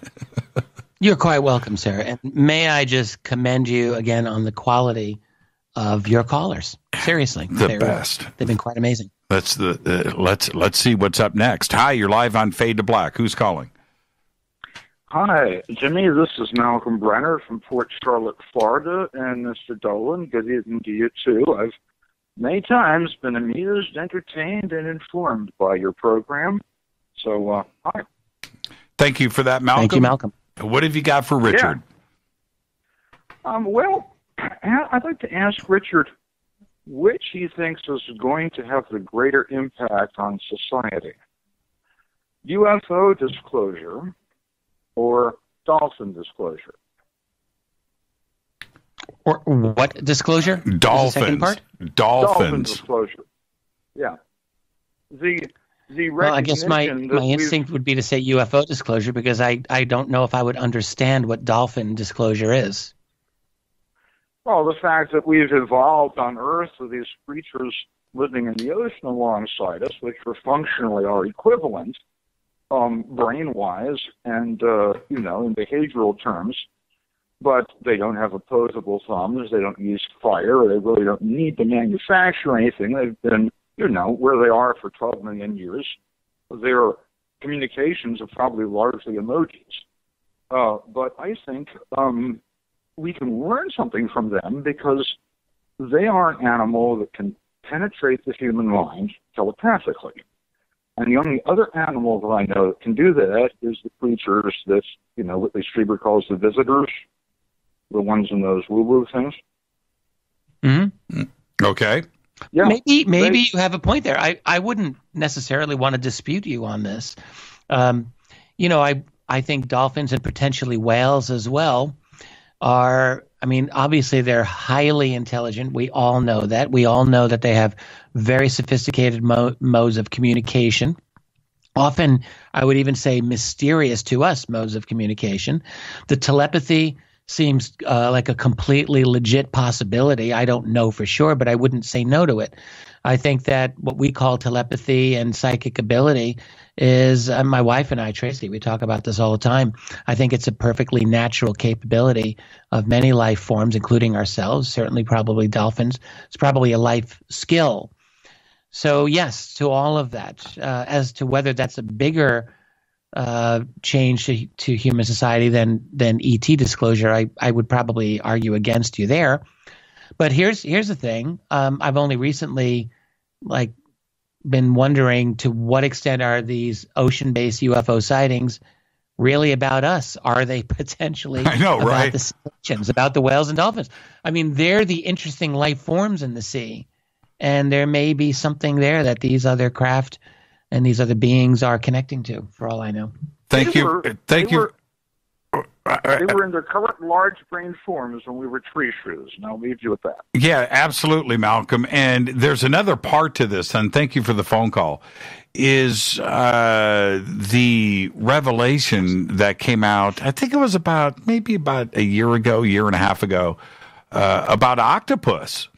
And that they were such a foreign life form compared to everything else that was on this planet that they could have only been brought here by aliens, and that they were aliens. Well, we've heard this about the mushroom, and I think we heard this about one of the Australian creatures, the wombat or the marmot, the kangaroo. Isn't there an Australian animal they said the same thing about? Absolutely. And what would the platypus? Platypus. And, that's it. I'm done. I will never do calamari again. I just can't do it. I can't do it. Let's go back to the phones. Hi, you're live on Fade to Black. Who's calling? This is Eric, the Awakening Apprentice. Hey, Eric. How are you, man? Say hi to Richard. Hello, Richard. I'm the tall guy with the glasses that always takes pictures of you at all the conferences. You probably would recognize me. You're that guy. How are you? I'm the guy. Good. Okay, speak up into your Walmart phone. Okay, can you hear me now? Sort of, but go ahead. All right. Better. My first question, Richard, is I'm curious, since you've been married, and I'm assuming you and Tracy have a lot of dialogue about all these topics, in what ways has she possibly maybe reshaped or honed or maybe altered your discernment as you analyze these cases that are now coming through? That's a great question, Eric. Well played. It's a good question. I would say that, it's not like a black and white transition for me. So I really need to emphasize that. In our crazy little world of UFO community, I seem to be known as the very straight-laced sort of person. But keeping in mind, in the context of the wider community, I'm pretty out there as well. And I've certainly been very open to, I was studying remote viewing almost 20 years ago myself, and I'm very interested in that. But it's definitely true that being married to a woman who is not simply a very good remote viewer, which she is, but someone who's had her own experiences that don't, let's say potential ET experiences, it's what it seems like to us. that it's made me a bit more sensitive, I will say, to the situation of people who've had psychic experiences and who've had ET experiences as well. I wouldn't say that I was insensitive before exactly, but I think that I had a little work to do, and I think that my wife has been helping me with that. So it underlies the complexity of this subject that we're all interested in. That there's a nuts and bolts element to it, but there's an element to this subject that's not as easily amenable to mechanistic explanations, at least so far. Thank you, Eric. I'll add one thing. Yes. My amazing wife has influenced me in a lot of ways, but I have to honestly say I am who I am, and I've been who I am for a long, long time. So I change. I'm the one. I always say this to her. I say this to everyone. I'm in charge of my ideas. I decide, just like she decides hers, and we do influence each other, though. But ultimately, I'll take responsibility for my ideas and anything that I say. She did make you cut your hair, though. Yeah. She's actually raising her arms right now in victory. Yeah, the hair needed to be trimmed. I'm going to say that as well. Thank you so much, Eric. Enjoy your... I got one more quick one, Jimmy. It's a good one. Okay. Please. Okay, real quick. So I'm a junior researcher, and this is just I'm going to make this super brief. In doing my research and investigation and so on and so forth, at times I thought that I had a beat on a story, or at least I believed in a certain aspect of the story. And then later on, as more information came along, I noticed I might have changed my opinion. Can you recall a case, a UFO-related case in your history where you initially looked at it, you did your thing, and maybe you put it on a shelf, and then later information came and you changed your mind or opinion on it? Can you recall a case like that? Well, more than one time, probably more times than I can recall. That's the truth. Like,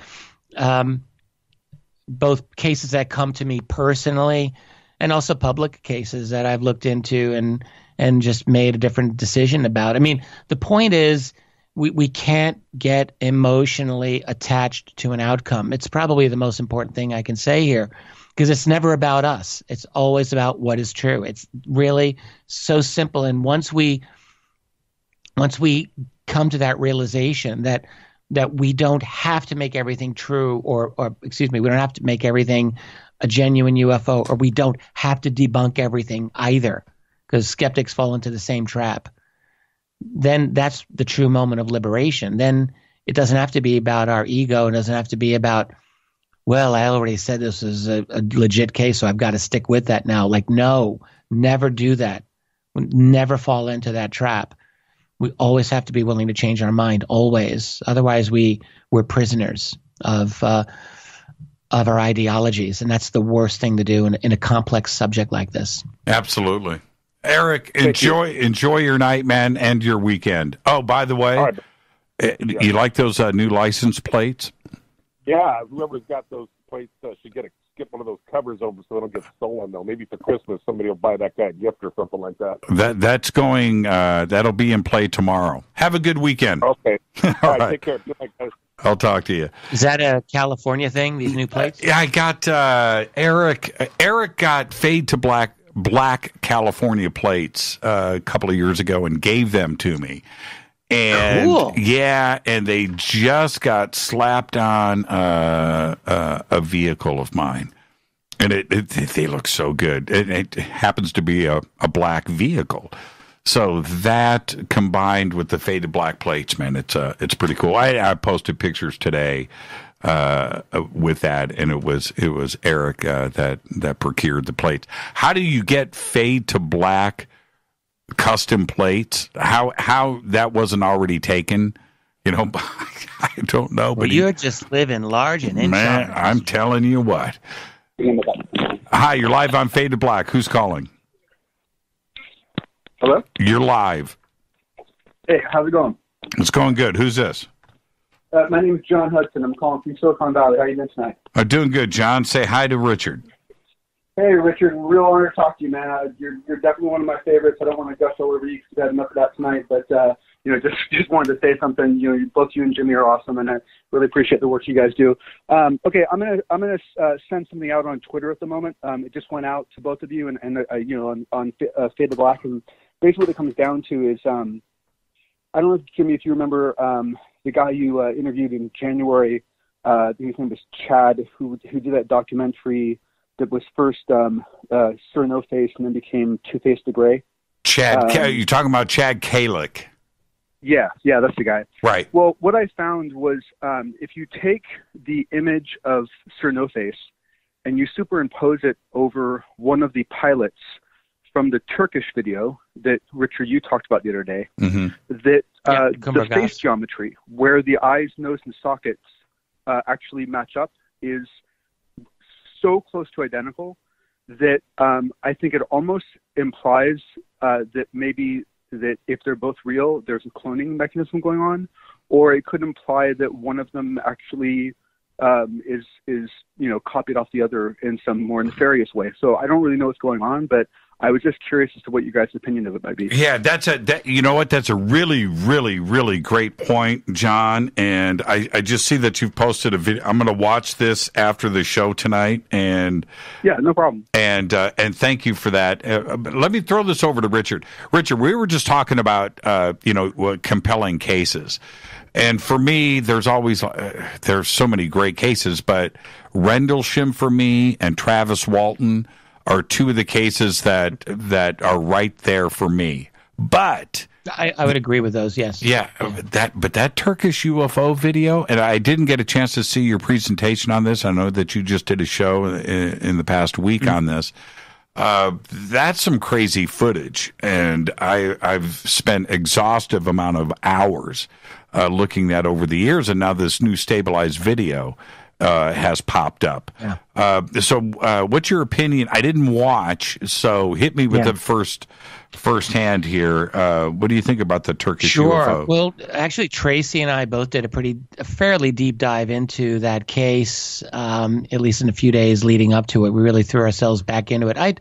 I knew about this case for a while, but I hadn't really looked at it carefully in a few years. That's the truth. So it was really enlightening for me, and I went in with a very open mind, in the sense really wanting to look carefully at the skeptical arguments, and there's several against the fact that this is a UFO. One being, of course, famously, it's like reflections of a cruise ship off in the distance. I think that absolutely has to be discounted. I don't think that's a legitimate objection.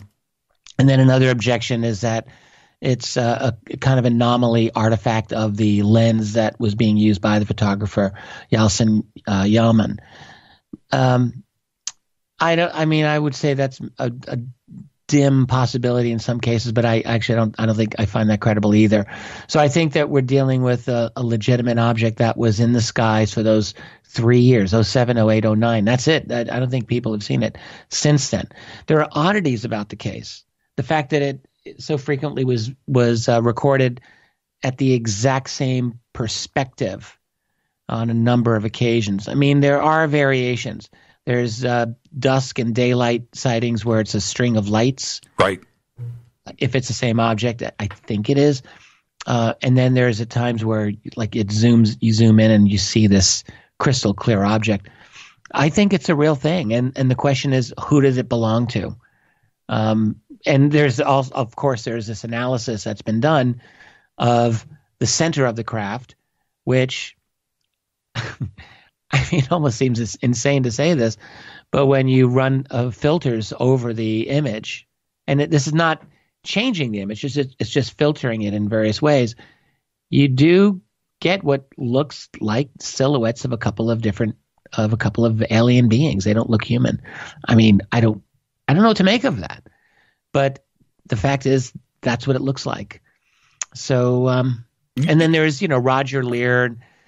I mean, sometimes you can make a little more out of this than is warranted. I mean, Roger Lear was a very intelligent man. He's no longer with us, unfortunately. He was a good researcher, did a lot with alien implants and more. He did the Varginha case a bit, and he's traveled. So he went to Turkey in 08 and looked through the telescope. And I remember talking personally with Roger about it. He was deeply impressed by what he saw. And, he's quite adamant this was a genuine craft that he and other people were seeing. So I accept it. I think it's a strong case. I just don't know what it is. 10 years ago, or when the first set of videos had surfaced, and hours long, right? And I'm watching, and I freeze framed and blew up when it was pretty stable for a second. And I see what I think is an alien gray in that window. I swear, Richard, I'm not kidding. I almost had a heart attack. I was like, "What is that?" And I still don't know what. It's true. Like it doesn't take a leap of imagination to see. That's actually the case. Like if you look carefully, as you did, it's not impossible to see why people conclude that. It was like dun dun dun. Right. It's amazing, actually.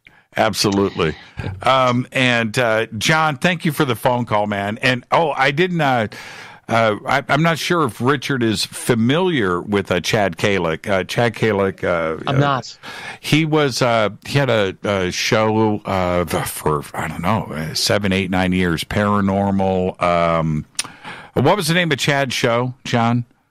I honestly, I don't remember. I know documentaries were Two-Face the Gray and Sir No-Face. Yeah, but I don't remember the show he was on. Hold on for a second. And Chad's probably listening right now, and I am going to American Ghost Hunter. Chad. American Ghost Hunter.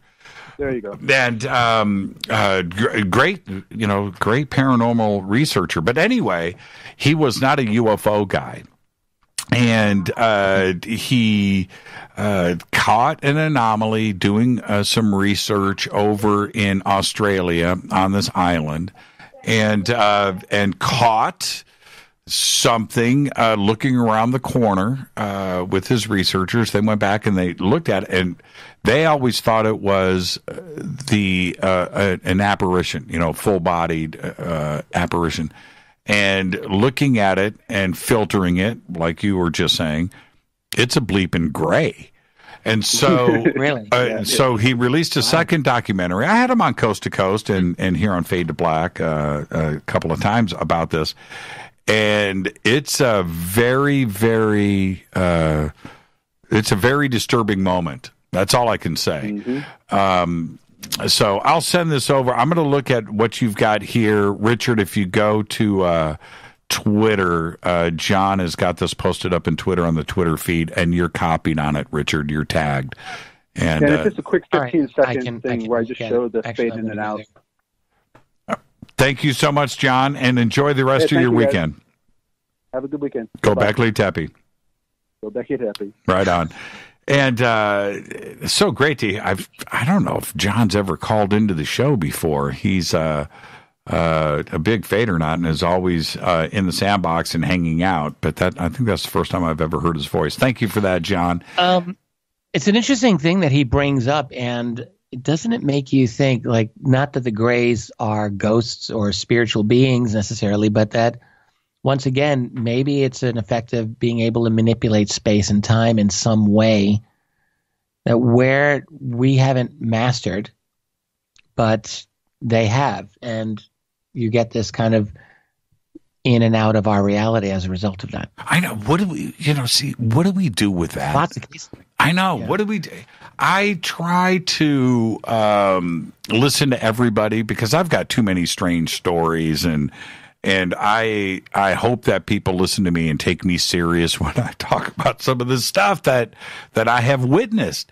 And it's really tough. And when somebody else comes to me with something fantastical where it's interdimensional or it's possibly this, but this is what happened, I can't sit there and dismiss it, Richard. I can't. No matter what, I have to listen because I'm asking for the same thing from everybody else. Right. Absolutely. Yeah. It's tough. It's tough. Absolutely. And the one thing about this community that is beautiful about this community is that you can go to a conference or you can call into a show like this and share your experience without the ridicule. And that's the most important part about this community that we hold true and dear. Now, how much of one it of the things that you are helping to do is to change that culture and to make it an accepting place. So you're doing really good work in that regard. Richard, I'm up against a break here, and you know what I'm going to ask next. And I know that Tracy's looking at you. Tracy, can I have Richard for another 20 minutes? Well, I'm going to tell you the truth. I think I'm running a fever. That's the God's honest truth. I think that in the last hour, my head, I don't know what happened here. I think it's just talking to you. You think it is? Okay. Keep in mind, I'm 3 hours ahead of you. Okay. Well, what do you want to do? I want to wish you a very good night and tell you that you're my favorite radio host of all time. Richard. Other than myself. Here's to many more. It's you. That's pretty good to me. Here's to many more years of conversation between the two of us. And really quick, I can't let you go without you having to answer this question, though. What's the deal with the new book? Well, I'm working on it. The new book is I am dedicated to doing UFO writing, UFO research. New books will come out when they come out, and they will. And when they come out, I'm going to make sure that you are among the first to know. Thank you so much, Richard. Give my best to Tracy. I know she's right there. Enjoy the rest of your night and your weekend. Thank you, sir. What a great conversation tonight. My pleasure. I had a lot of fun. Same here. Richard Bleepin Dolan. Thank you so much, Richard. This is Fade to Black. That was. We're not over yet. Night number 4 of our open lines. Now, everybody that is on hold, I'll keep you right there, and we'll keep open lines running right after this short break. Stay right there. I'm your host, Jimmy Church. Thank you, Richard. Richard's website is right there at jimmychurchradio.com. Click on it. You can follow Richard on Twitter at Rich Dolan. This is Fade to Black. I'm your host, Jimmy Church. I'll be right back. Stay with us.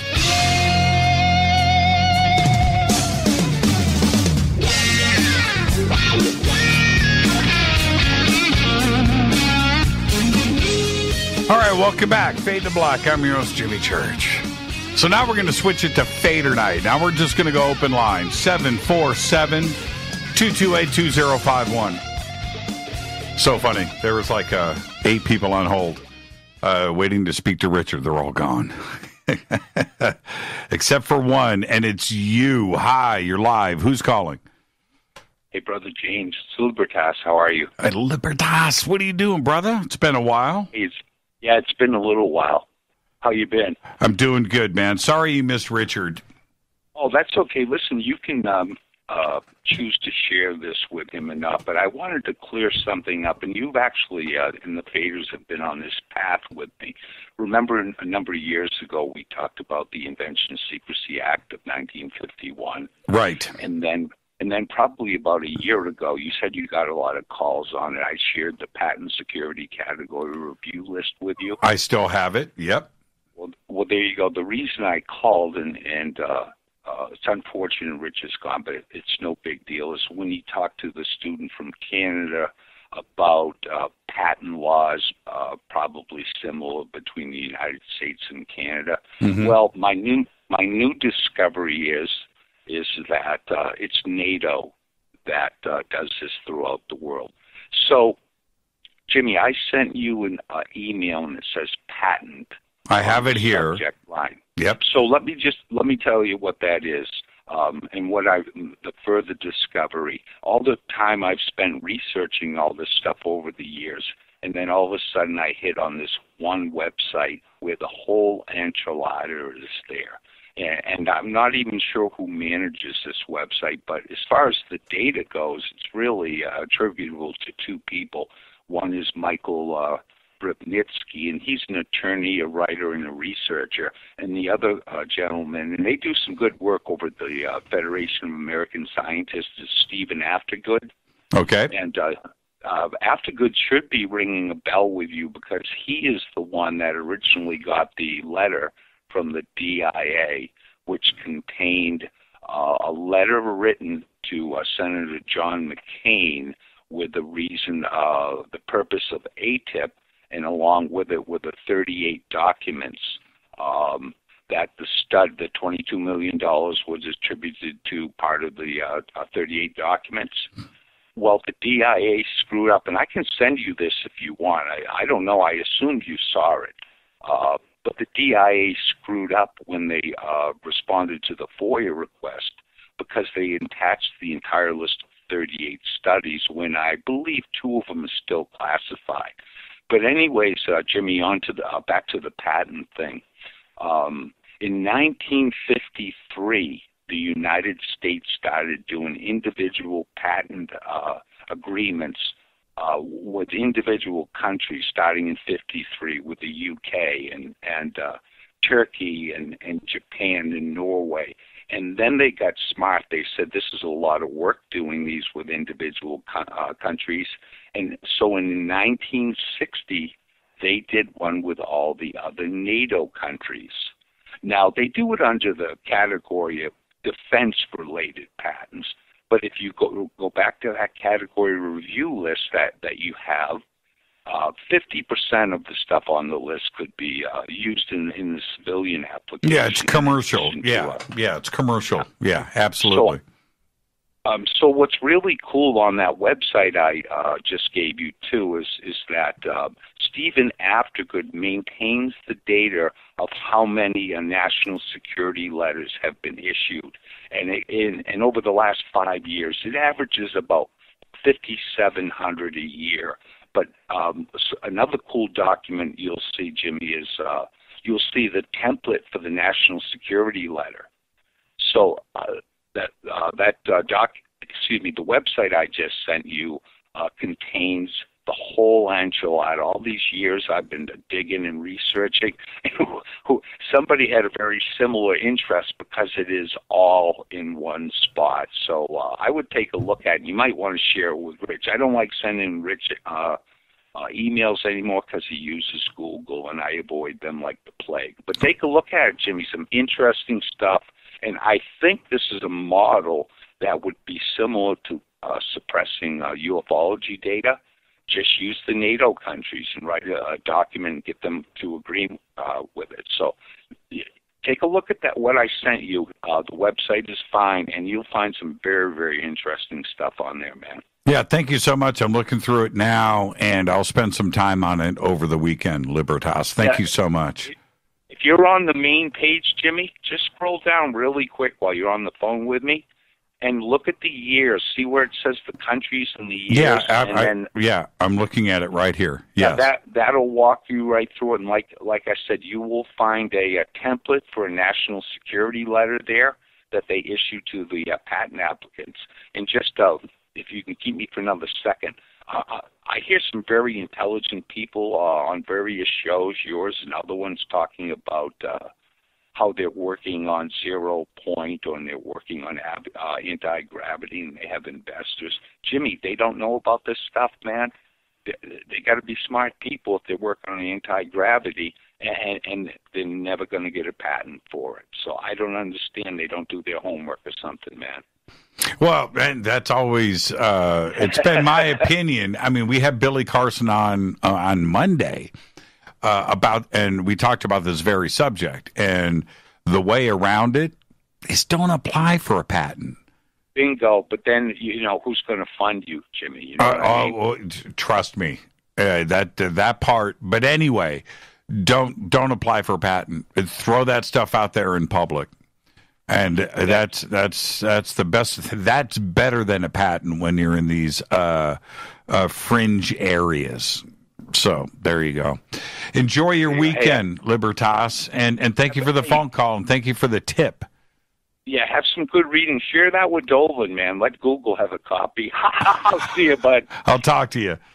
All right, bye now. Have a good night. And Libertas, man, I haven't talked to him in a while. I've got the website open here before I go and share this with everybody. I am going to take a look at it first, but it looks pretty interesting. It's exactly what he says it is, though. It is patent secrecy and invention secrecy, covering the Invention Secrecy Act of 1951. And with that, let's go back to the phones. And I'm going to go here next. Hi, you're live on Fade to Black. Who's calling? Hi, this is Steve from Las Vegas. Hi, Steve. How are you, man? And good. I just got in, but I don't. 2 quick questions, if I may. I'm not sure if you covered it, but Sunday night show of Coast to Coast with George Knapp, with Jacobs and Hastings stating that they're possible experiencers now. Did you hear that show Sunday night? No, I didn't. Who was experiencers now? Hastings, and the one that wrote the book, Bob Hastings, the book about the nukes, and Jacobs. Right. Yeah, they were expressing that there were the possible experiences that they've had contact. Interesting. Robert Hastings is an experiencer now. Yes, I was on Coast to Coast with George Knapp Sunday night. So I'm just wondering if you heard about anything about that. No, I haven't. Need to get Robert back on the show. It's been many years. Mm-hmm. Yeah. Yeah.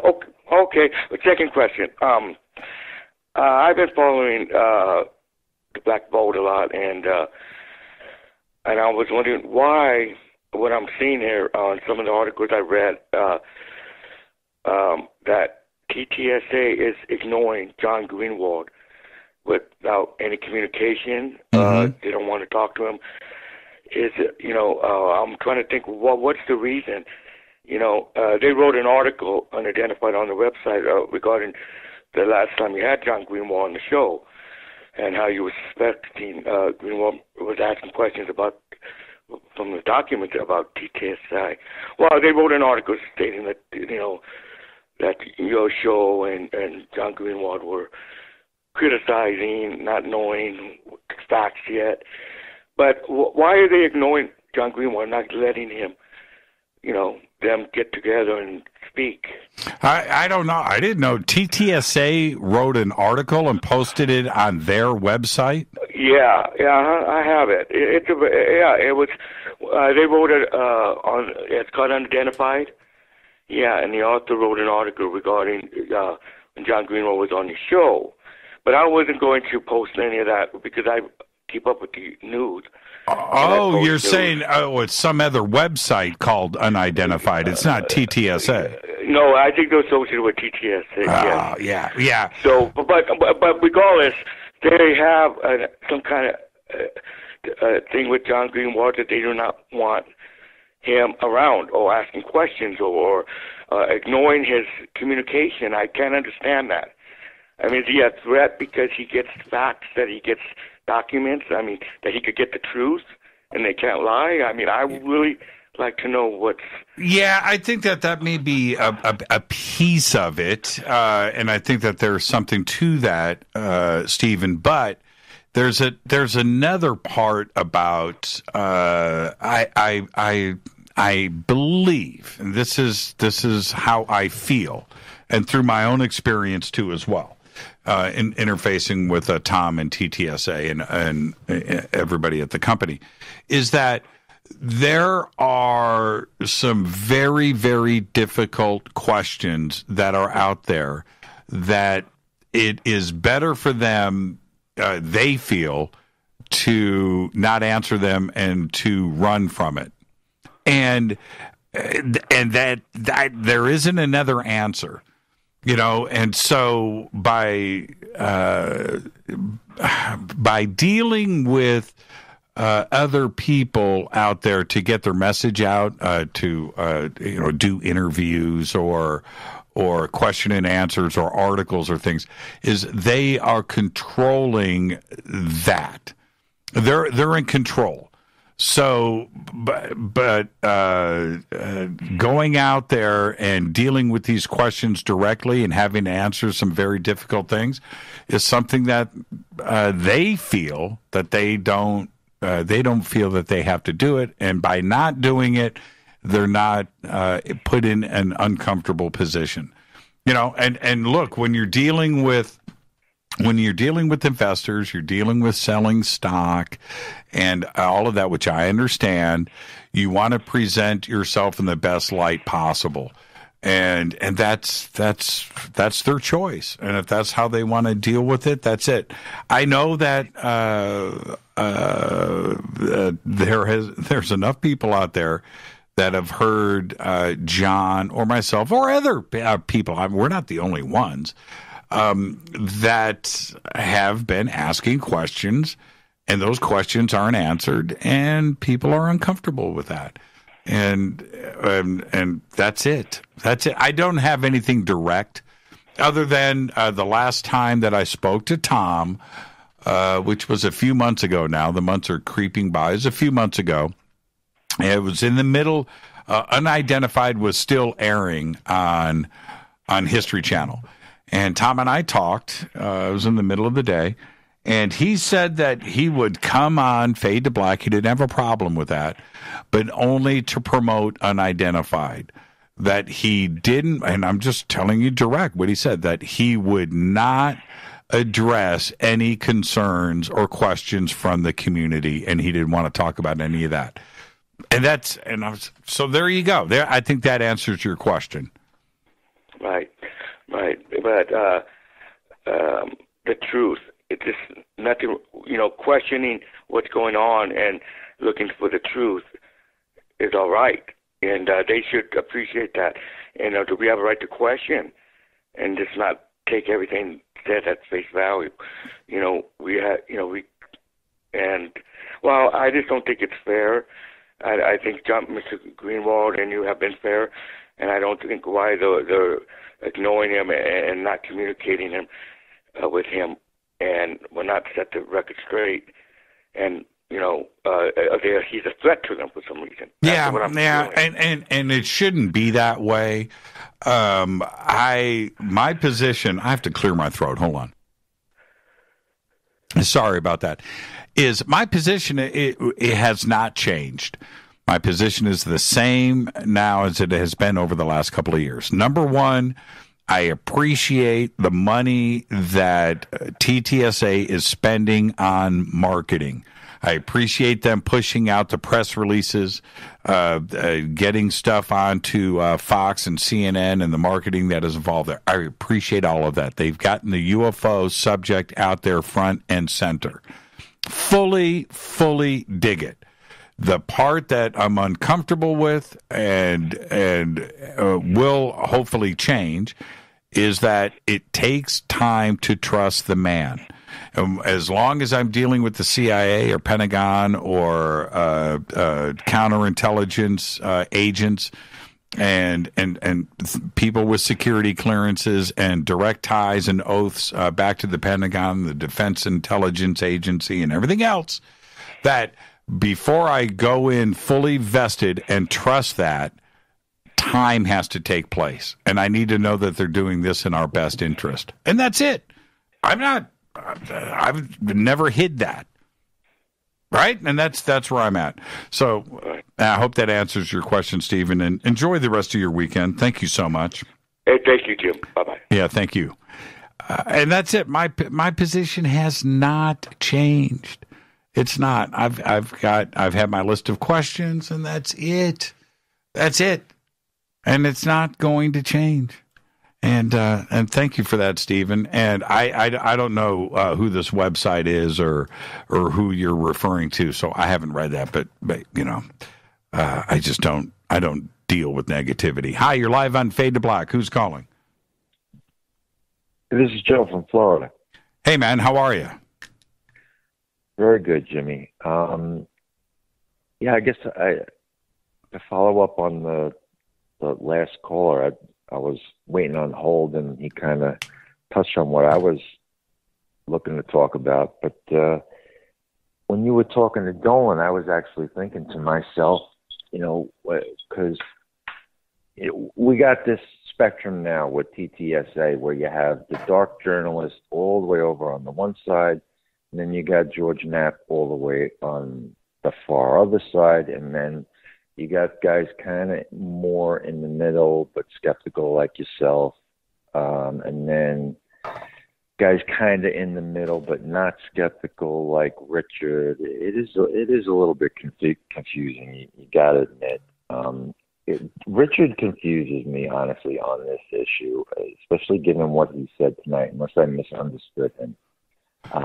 First of all, he said that he believes that TTSA is slowing down, and maybe you can explain that to me better, because I'm not getting that feeling at all. But, I mean, maybe a temporary slowdown, but I don't get the sense that long-term we're looking at a slowdown. I mean, the Navy, no matter how you look at this, the Navy is behind this, because we keep getting new Navy personnel coming out and talking openly. So the Navy has the ability to shut this down anytime they want, and they're not doing that. So, and the TTSA story is so tied in with the Navy that if the Navy is not shutting these the personnel down, then I don't see anything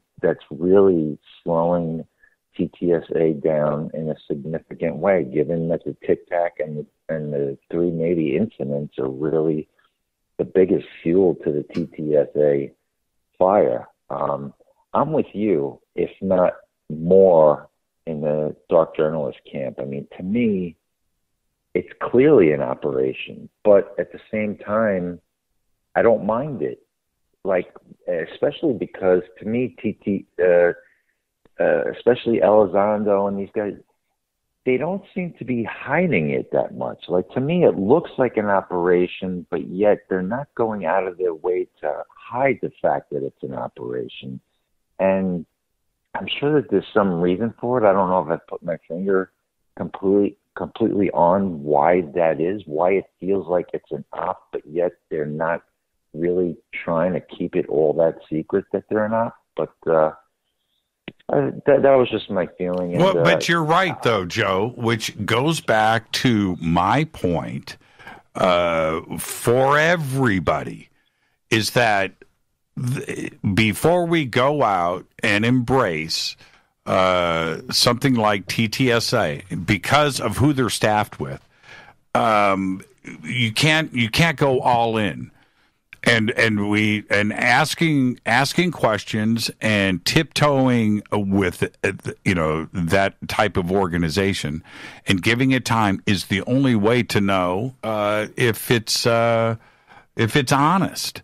And the reason why I go that direction is, and I've said this to Richard, right? And I've said it on the air.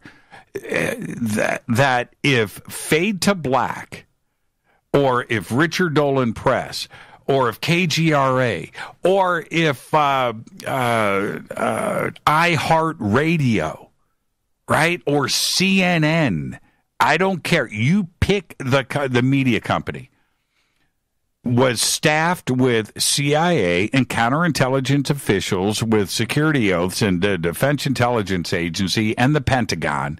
Your company is staffed with that. If I had that here at Fade to Black, would you trust one word that was coming out of my mouth? You wouldn't. And you and everybody else would say that I'm some CIA project. If Richard Dolan's books were being published by a staff of CIA and counterintelligence officials, everybody in ufology or in general would be looking at Richard or iHeartRadio or anybody or TTSA and say, hey, wait a minute here. Your staff is 100% spook. No, I 100%. I totally agree with you. That's on it. That's it. If Fade to Black was 100% spook, I cannot imagine the criticism and what I would have to deal with every day. And that is what DeLong is dealing with. And that's it. Can I say one other thing? Sure. To that point, and this is what confuses me about, and I really like Dolan. I follow him over the past year or two pretty religiously. I think he's great. I think anybody in this field that you're in that's batting 500 is doing a great job, because the whole thing is so tricky and there's so many different angles. It's a minefield, man. It's a minefield. It really is. But here's what I don't understand about Dolan's position, just specifically on this issue. All right, DeLong was on record before the October 2017 coming out party. Okay, DeLong was on the record about his meetings inside the 5 floors below, whatever, the Pentagon, wherever he was. But all the leaks and the teases that he did, that you're just as aware of as I am, that he was in super secret sealed rooms in government locations, military locations. Now, did DeLong in that time frame, the summer before October 2017, give you the impression that Luis Elizondo was the highest ranking guy that he met with in those skiff rooms? No. He never mentioned it or implied it. Okay, so who got DeLong into those rooms? Elizondo or somebody higher than Elizondo? Well, you're letting your imagination run with you. I think what you're and now look, the way that Tom, not only on this program with our interview and others, where he has implied going, to, underneath the Pentagon, or he's out at Area 51, he's underground, and he's meeting with, the top heads of the CIA and the Air Force and generals and security guards and secret room. No, that never happened. He doesn't have a security clearance to go and do that, and nobody would allow a civilian in there. So no, he doesn't have access to that. What I believe, this is me, and this is because of Stephen Justice. I think that he went out to the Mojave Desert and went out to Skunk Works, and they gave him a tour and took him into a boardroom there, which was probably, through a security situation, but with some armed guards. That's possible. But underneath the Pentagon or Area 51, no. And I don't think he would ever try to convince you or me or anybody else that was the case. I think he was out at Skunk Works in the Mojave Desert. That's it. I distinctly remember some multiple Instagram posts. Sure. Okay, I get that. I'm just telling you what I think. I think he went out to Skunk Works in the Mojave Desert. That's where he was. Okay. Look, but it's just my opinion. Okay, but I think that's where he was, which is still really bleeping cool. And with that, Joe, you're the last call of the night. It's been a fabulous show, and thank you. Okay, and enjoy the rest of your weekend. You too. And with that, what a week! You know what? I've got 1 minute left on this program, and I'm just going to let this guy in for 60 seconds. What's up, Scott? Jimmy, what a great week on Fade to Black. Thank you so much. It was pretty cool, wasn't it? It was unbelievable. Jimmy, I want you to know I got a clearance from my wife to call you 3 times this week. Yeah, well, you know what? She's really cool. With 1,000 years of alien presence, what makes you think there will be disclosure now? And will I not believe, because it's not, humanity's not ready, but just what makes you think and feel as though these alien presence is off the planet. Well, see, but that's too long of an answer for me. But I hate to say this to people, but I don't need disclosure, and I think that where we are right now is about as close as we're going to get until something accidental happens. It's not going to be the government stepping up and saying, okay, we need to talk. That's not going to happen. That side of disclosure is not going to happen. It'll be something else. It'll be a document dump that's accidental. It'll be break into somebody's servers or some crazy craft flying over Los Angeles. But it's not going to be voluntarily from the government. And with that, I'm rolling credits. And thank you for the phone call, Scott. See, I snuck you in. Thank you, Jimmy. Great week. Keep it rolling, baby. I love it. I'll talk to you. Thank you, Scott. Great night tonight. Great week. I do want to thank Richard Dolan. I want to thank Billy Carson. I want to thank Travis Walton. And, of course, Whitley Strieber last night. Fade to Black's executive producer is Rita Camarion. Show is produced by Hilton J. Palm, Renee, Dennis, and Bob. Announcers are Steve Harder, Gene Vitola, Mark D. Kovar. Webmaster is Drew the Geek. Music, Doug Aldrich. Intro, Spaceboy. SpaceboyMusic.com. Fade to Black is produced by KJCR for the Game Changer Network, and syndication is KGRA, The Planet. This broadcast owned and copyrighted 2019 by Fade to Black and the Game Changer Network. It cannot be rebroadcast, downloaded, copied, or used anywhere in the known universe without written permission from Fade to Black or the Game Changer Network. I'm your host, Jimmy Church. This is Fade to Black. Everybody have a great, safe, fun weekend. We'll see you on Monday. Go Beckley Tepe.